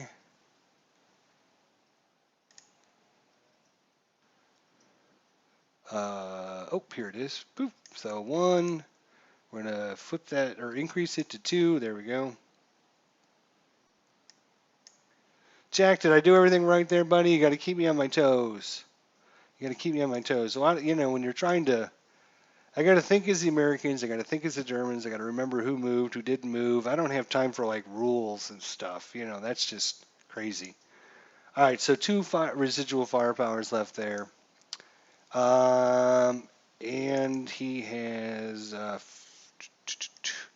first fired. So, I mean, he's not done shooting yet. He can still actually shoot some more. So we'll see. So the German player then goes, I spent 2, 3, 4 to go there. I'm then going to go 5 to go there.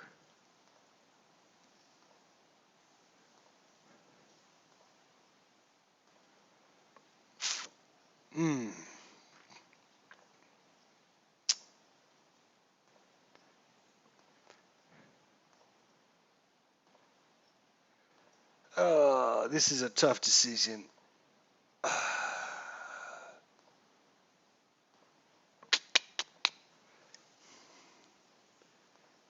Yeah, he'll go 6. He'll go there.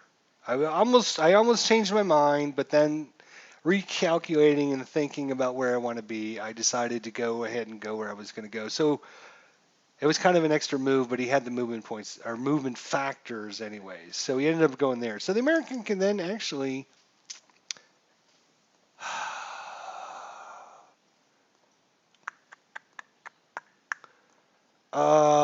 okay, so Jack, this is a question for you now.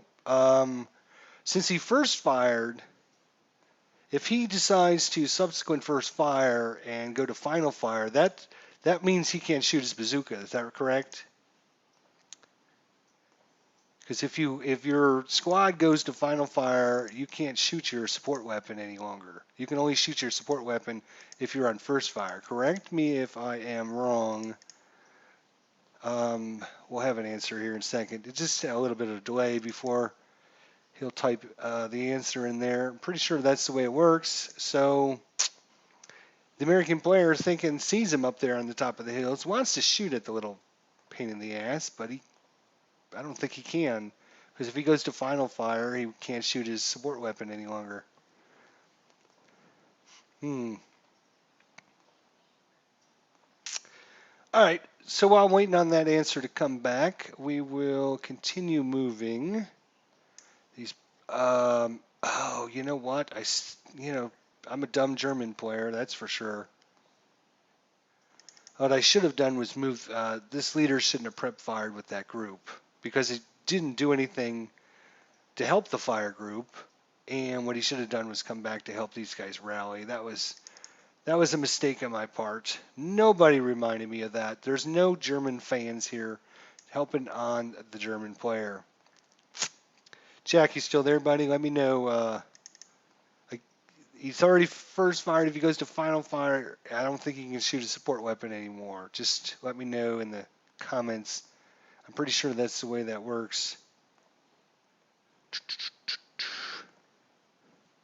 And he can't shoot his bazooka because, again, this guy is just in a clear hex, or, well, he's on the top of a hill. But all right, so that brings us to this guy. So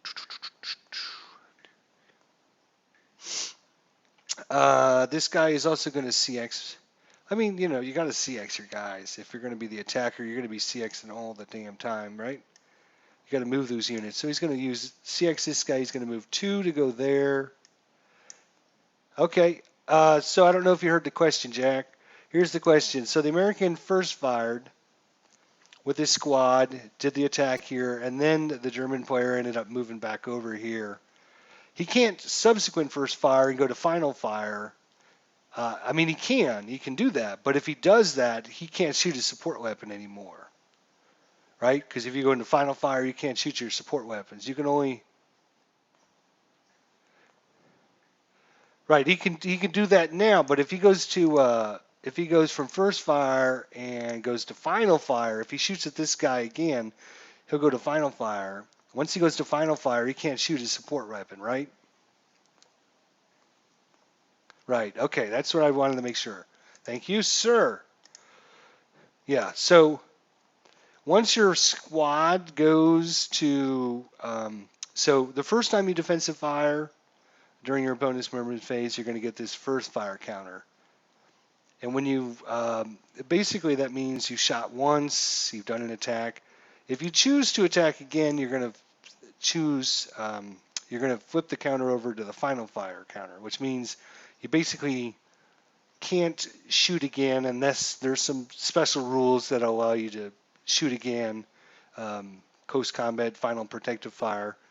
But if your unit goes to final fire, you lose the ability to shoot your support weapons. So with that said, the American doesn't want to take another attack here because he wants to be able to use his bazooka, assuming some Germans are going to come up there. He might be wasting his attack, but it's better to do that. If I'm thinking as the American player, which I am right now, if I subsequent first fire in this unit, leave some residual firepower, maybe break it, who knows, do whatever, I would go to final fire and I would not be able to shoot my bazooka, which means the American could just move his units up into that stone building and there's nothing I can do about it. So I want to at least make the German player think about it. And the German player does think about it for a second and says, okay, I'm going to move on now. And we're going to go 1, 2. Well,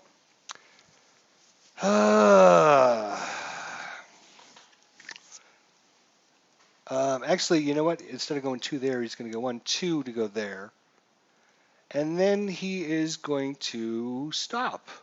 Really? What? The American player says, don't you want to move in that nice, juicy building there? And the German player says, no, I don't think so, buddy. All right, Fine, be that way. American player or German player is now going to activate. Let me make sure these guys aren't broken. I guess they should double check that.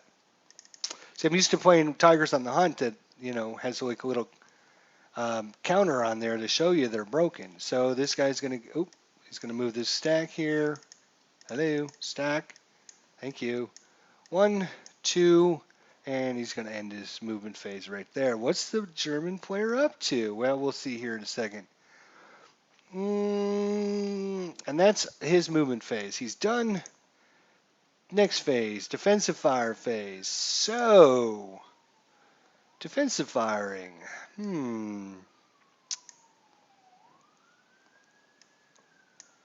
Well, this unit's in kind of a bad spot now that I think about it because he can't see into this building up here. I mean, it's kind of good. He can't see over here because of the hill, so he can't see anybody. The mortar, though, the question for me is, just eyeballing it here, can he see this unit? That's interesting. I don't know. I'm going to have to figure it out. Oh, yeah, he can, actually. He can see this unit right there at the top of the hill. Actually, I think he can see this hex as well. Can he not? Let's see. Let me just move the units. If I was to look, yeah, they got a line of sight at one another. All right, so the American player finally gets his mortar in gear here. The question is, do we want to go after this hex with the leader and the medium machine gun and the squad? Probably. What kind of hex is this? Stone or it's a wood building. All right. Or we go after this guy here.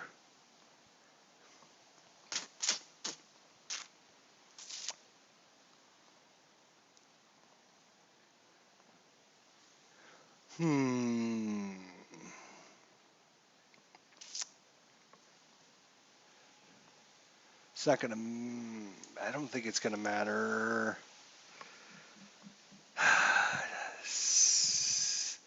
7. It's gonna be a 7 to hit. 7 plus 2 or 7 straight up is the question. 7 plus 2 would be a nice juicy leader though, and a medium machine gun and a squad.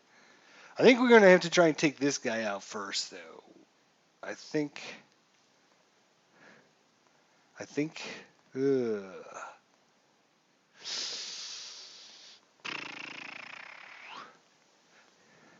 All right, we're going to do it. I think since we're getting a +2, I'm going to move up our little acquisition counter here.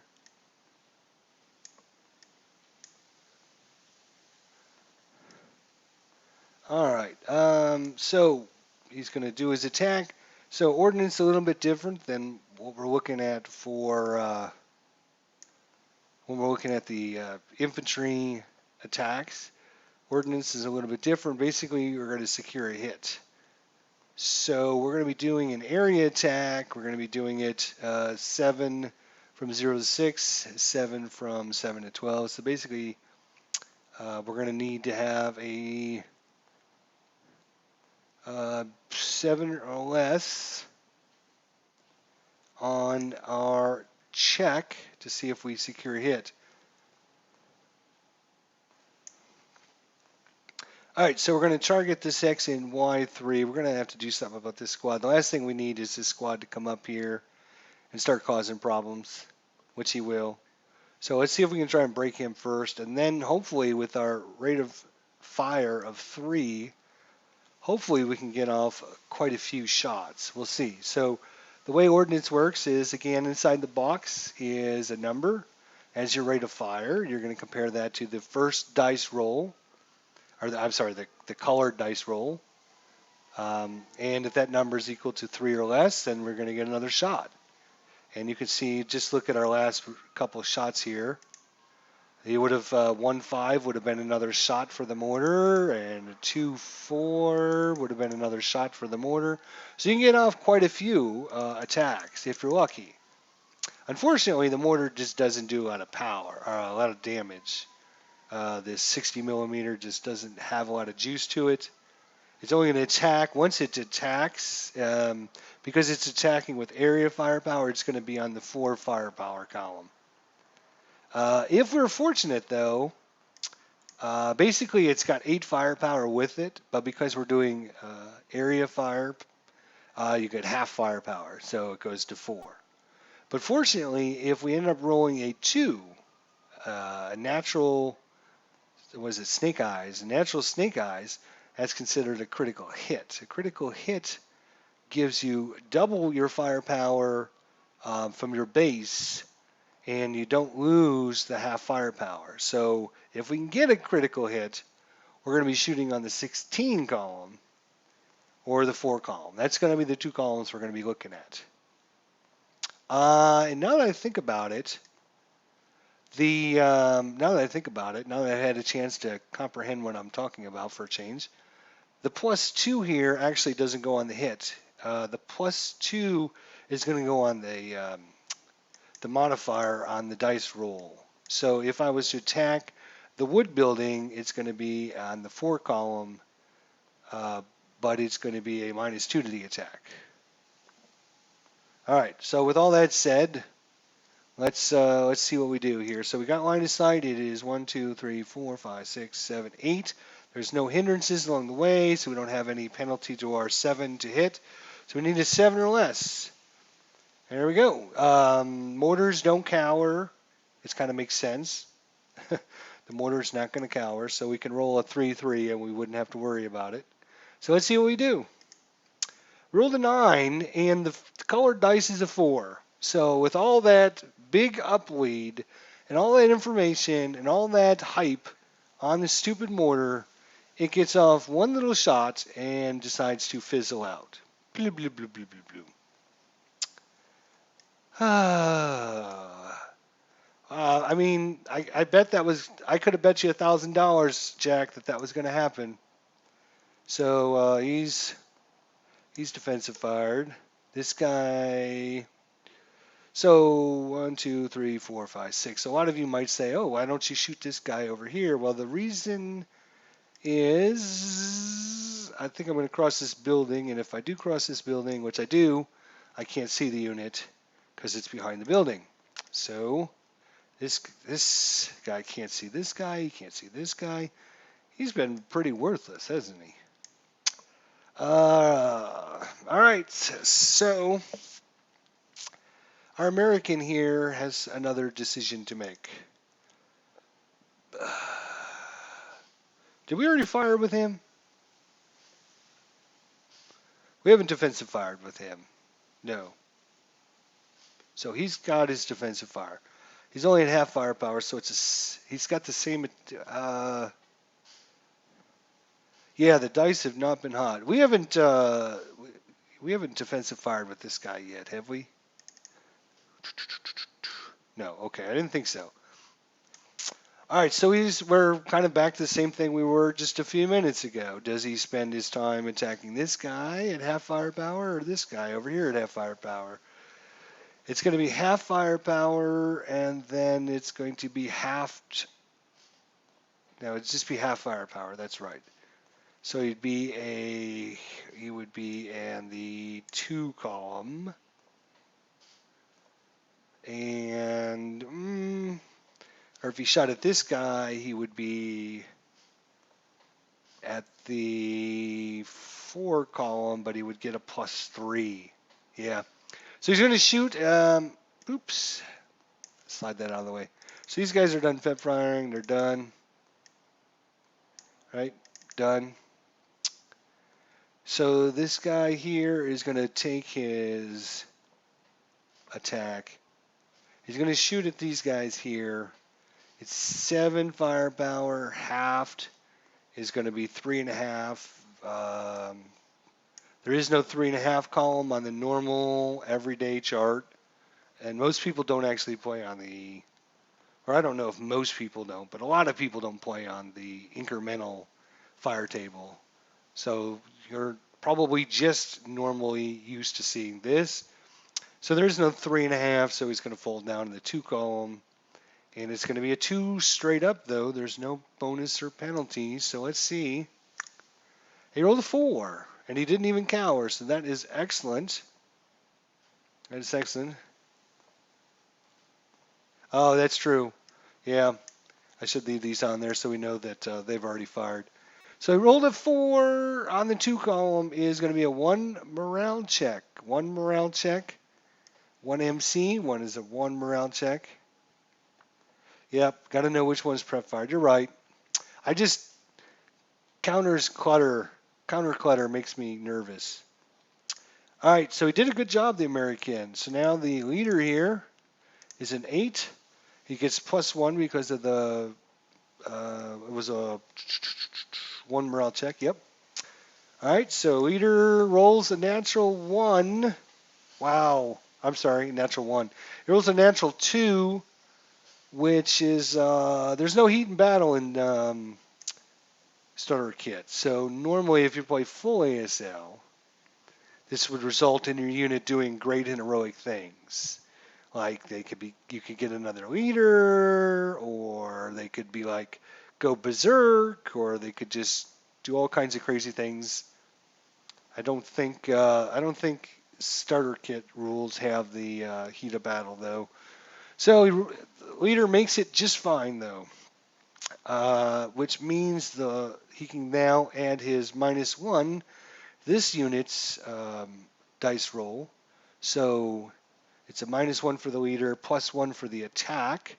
So he needs to roll a 7 or less. He rolls an 11.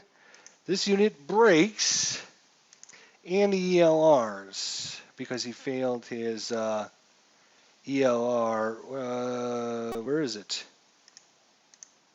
Why can't I ELR this guy? Oh, here it is, ELR. So he drops to a lower quality unit, and he breaks. That's great. All right, so American's feeling a little bit good about his attack there. Now it's actually caused that unit to break. He's feeling a little bit better about that. And even though he was at half firepower, which is really good. If it wouldn't have been at half firepower, it would have really done some serious damage. Okay, any other? Yes, we have. All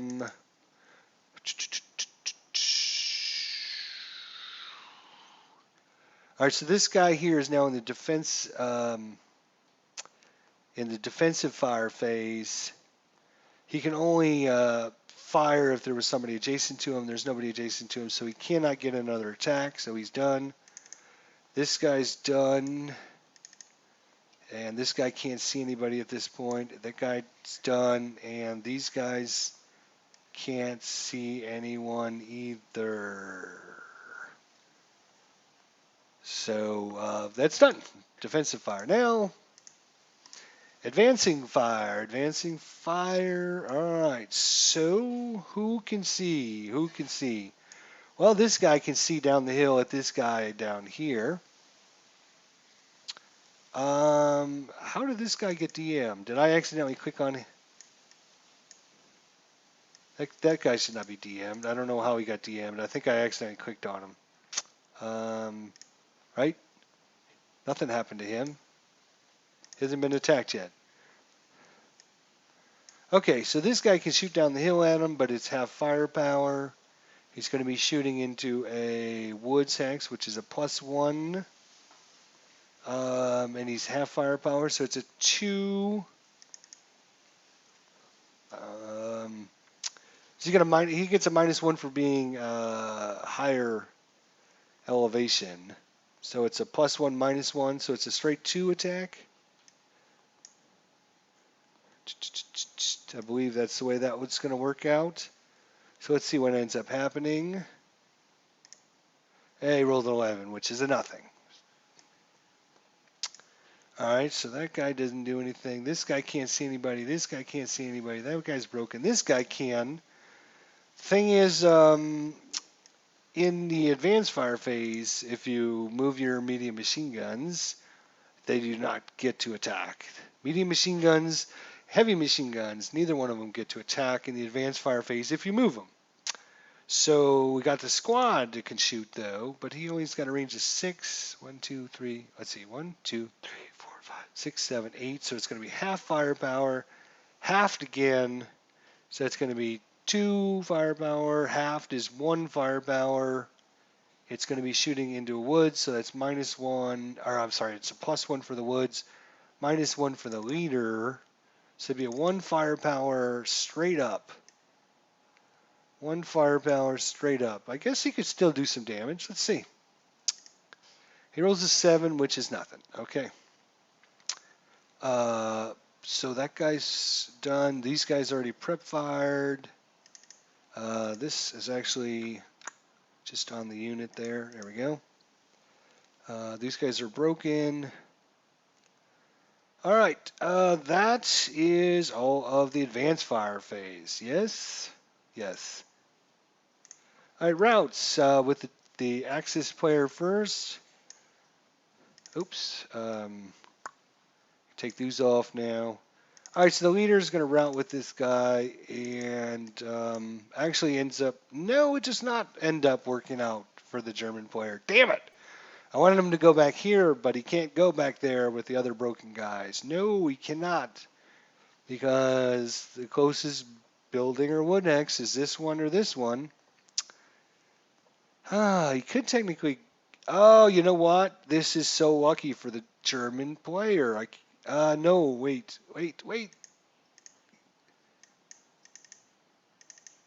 Yeah, okay. Yeah, we can't go into this space here because there's an American there. So he has to go to this space here. Damn.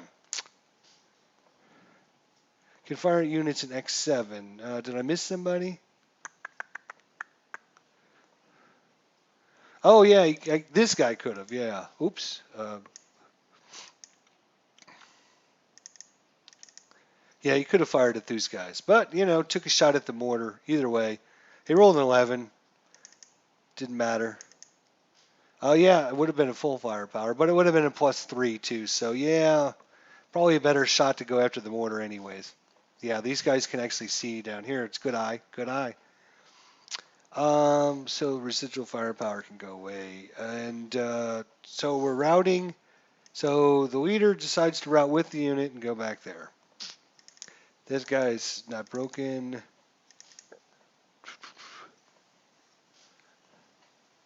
So, who? Y7 to X6. Did I miss somebody? Oh yeah. We missed that. All right, right. Let's rewind for a second. That's why these guys moved up. That's right. Yeah, these guys here. Let's see. 2 firepower. Half doubled is 2 and 2, so that's 4. And they're shooting into a +3, so it's a 4+3 attack. I don't want to screw these guys out. So a 4+3 attack. They rolled an 8. They cower, so that's going to be an 8. That's going to be nothing. Oh, so, yep. So they end up not doing anything. But, yeah, thanks for reminding me, Jack. Almost forgot these guys forgot to attack there. All right, so we routed this guy here. And he can actually route back to this building hex here. Is that worth it? I think it actually is. So that'll keep the American from shooting at him, trying to keep him, keep that unit broken. Not that the American player is not going to have. Yeah, you know what? Actually, he won't. He'll just stay right there. He'll route to that hex and just stay there. That's fine. These guys can route.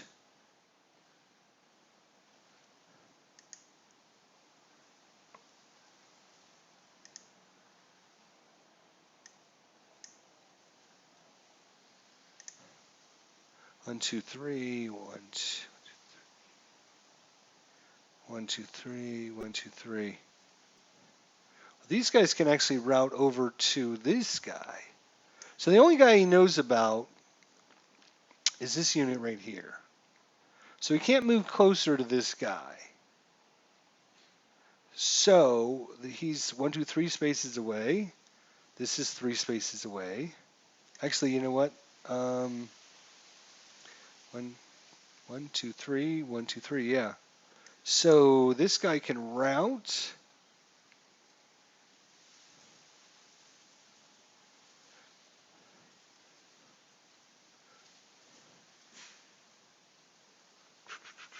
He can't route unless he's DM'd. Yeah. Yeah. Yeah, he sucked. He stunk. I was just trying to think if there's a way to get him over there, but there isn't. All right. That's just the way it is sometimes. This guy didn't end up breaking. Nope. This guy, nope. These guys are okay. Nope.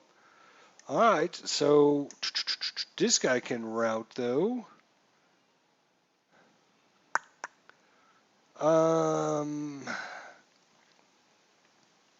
The closest building are Woods Hex that's not any closer to a known enemy unit. This guy is known, which is 2 spaces away. This guy is, yeah, this guy will route into that building right there. It's not any closer. It's still 2 spaces away. And he doesn't know about any of the other Americans because he can't see them. So he's not going closer to any known enemy unit. So he can actually move up there, which is going to end up being very good for the German player there anyways. Maybe. We'll see. Could be. Who knows? So that's a route there. Oh, this guy never got to do his movement. Huh. Forgot about that. We started moving him when we started talking about something else. This guy was going to just move up to this spot here, so it doesn't matter. So he's just going to run up there. So what were we doing? What are we doing? What are we doing? We're doing routes. Yes. Anybody else broken? Anybody else? Anybody else? No? Nope. All right, I can take that off now. That's good. All right. Well, that's it for routes. Now here comes the really danger advancing. So these guys are going to advance. Wait a minute. What is this? That's a half squad. That's 2 full squads, so we should be fine. Actually, what I want to do is one of these. This guy is not going to route with these guys. These guys are advanced with these guys. So the leader in one squad is going to advance here. This squad's going to advance here. This squad's going to advance here. This squad's going to advance here. This squad's going to advance there. So put them both under the CX counter. These guys are not going to advance. Oh boy, oh boy, oh boy, oh boy, oh boy. This is going to be problems for the American now. Unfortunately, he's going to advance there. And these guys are, oops, going to advance there. Broken units can't advance, so these guys are not going to advance. All right. Well, we have some more close combat. Look at that. Wow. All right, let me get out my little close combat chart here.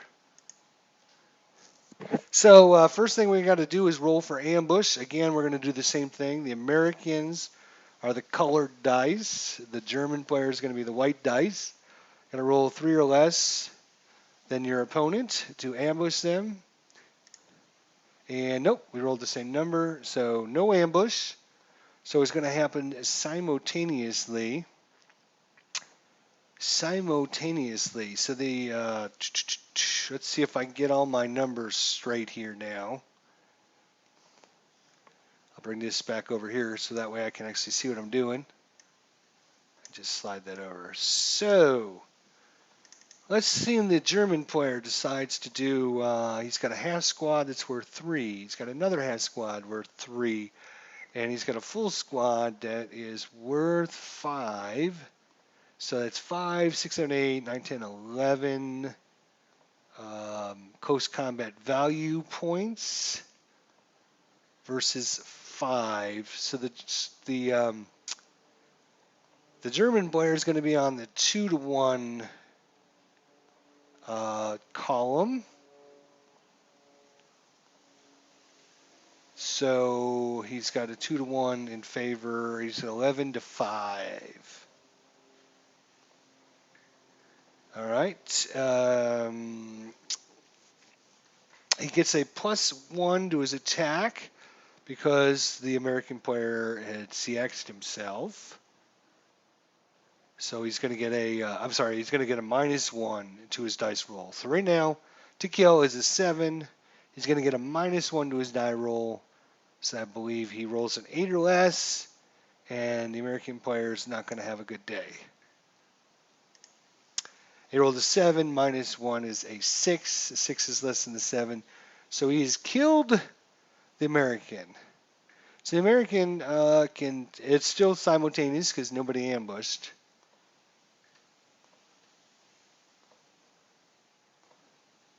German's 1-to-1. Why would it be 1-to-1?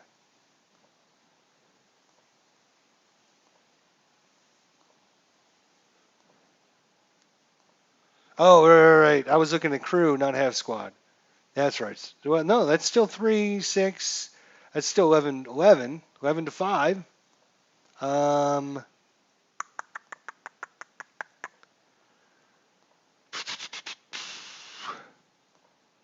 Pin units attack at half, defend at normal.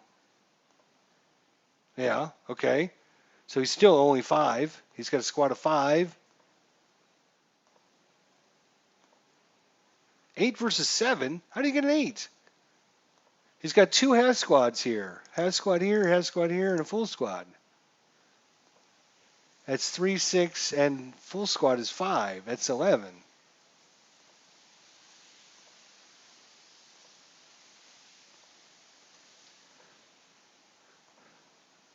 Inexperienced.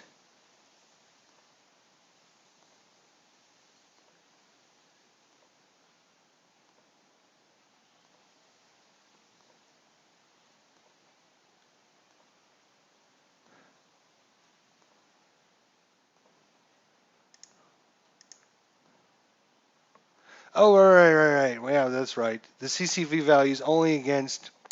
Yeah. What am I thinking? I'm a dumbass. That's what I'm thinking. This is only when you're assaulting vehicle, not. So you're gonna use the firepower. 4, 5, 6, 7, 8 firepower. The 7 is 8 versus 7. Yeah, so it's 1-to-1. Yeah, you're right. Good thing you're here. I got you. So it's a 5 was what he needed because, he's on the 1-to-1 column. So he rolled a 6, -1 is a 5. So he still ended up killing him. All that, he still ended up killing him. Which kind of sucks, but, yep, that's just the way that goes. The American player is 7, but he's pinned.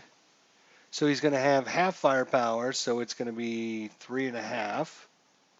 And he's going to add 1 to his dice total. So he can choose one enemy to go up against. So let's see, it'd be 3.5. He's going to choose this unit here, the first line for half squad. So at half firepower, he's going to be 3.5 versus 2, which is going to be a 1-to-1. He has to add 1 because he's CX'd. So he's going to be a 1-to-1 just against this little half squad. And he still might not even get it because he's got to add 1 to his dice roll because of being CX. So let's see if the American player, he rolls a 6 + 1 is 7, so he does not kill. Wow. Oh my gosh, I feel so bad for that American. But Yes, the American, we can get rid of that. We can get rid of this. He had such great hopes to get that American unit out of there. And it would have been a great maneuver if we could have just made that smoke roll. That guy would have been out of here in a long time. Yeah, I don't know. I was thinking that these numbers, but we don't use the numbers. We don't use the numbers unless you're actually going up against a vehicle. Yeah, when you're using close combat attacks, unit to unit, you just use the firepower, not the close combat value of the unit. No, no, that's all right. I appreciate you typing that in. I don't care if it was caps or sometimes it's better to caps because then I can see it and not be thrown off on it. So that is actually the second unit that has been killed for the Americans, and both times, both times they've been close combat assaulted to death by the Germans. That's pretty unusual, actually. Pretty unusual. So that is close combat, and that is the end of the phase. Wow, that was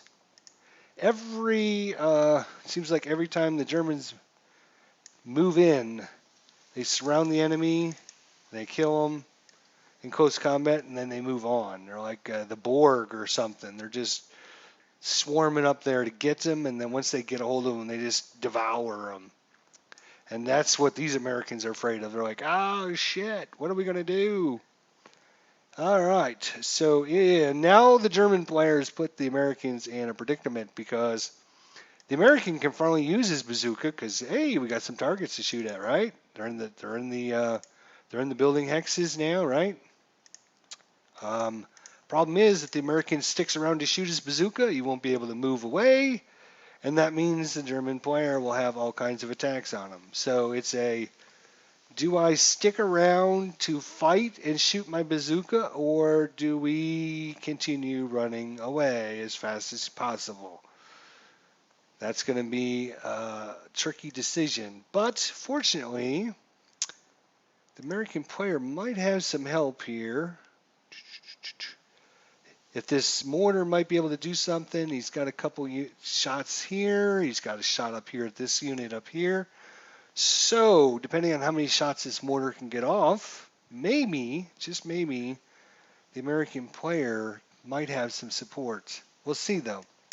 All right, hopefully you guys are enjoying this. Thank you for everyone that showed up today. Special big thanks to Jack out there. Saved me a lot of trouble by having to type in and correct all my errors. It's good to have some prying eyes, and I do appreciate it. So thanks, Jack, for being here and making sure that I don't screw up too many things. So thanks anyways. Anyways, guys, well, some more S11, a long way to go. Hopefully I'll get you guys another episode or two out sometime soon. Really enjoying playing ASL on Vessel here. And I think I'm really thinking about doing a full-fledged, I was thinking maybe doing a couple starter kit scenarios just to ease some people in and get them used to it, and then maybe go into like a full ASL scenario. So let me know in the comments section here if you're watching this on YouTube later. Let me know if you'd like to see some more starter kits. Are you ready for a full ASL? Let me know. Because I was thinking about doing some ASL, but I can see I'm messing up on some of the starter kit stuff, and I'd hate to do that with the regular ASL. So, again, everyone, thanks so much for showing up. Jack, big thanks to you and everyone that showed up today. Short notice. I'll try and post some messages on my YouTube when I think I'm going to go live. If you missed the intro to this, I basically talked about, if you guys, if you want it or you think it might help, I could post like a short video message on my YouTube channel basically saying, hey, we're going live today at 8 o'clock p.m. Eastern Standard Time, playing ASL or whatever. Is it worth it? Should I do that? So give you guys a little heads up because I'm a full-time employee. I don't know when I'm going to be able to live stream. So hey, I got a couple hours. I'm going to go ahead and live stream, and I just do it. I don't really usually just post or let anybody know ahead of time. So if you have any suggestions, when this video gets uploaded to YouTube, be sure to leave a comment. What you think. Always listening to my subscribers if they have any good suggestions. Again, thanks everyone for joining me today. Have a great evening. We'll see you next time when we're playing some more ASL. See you guys.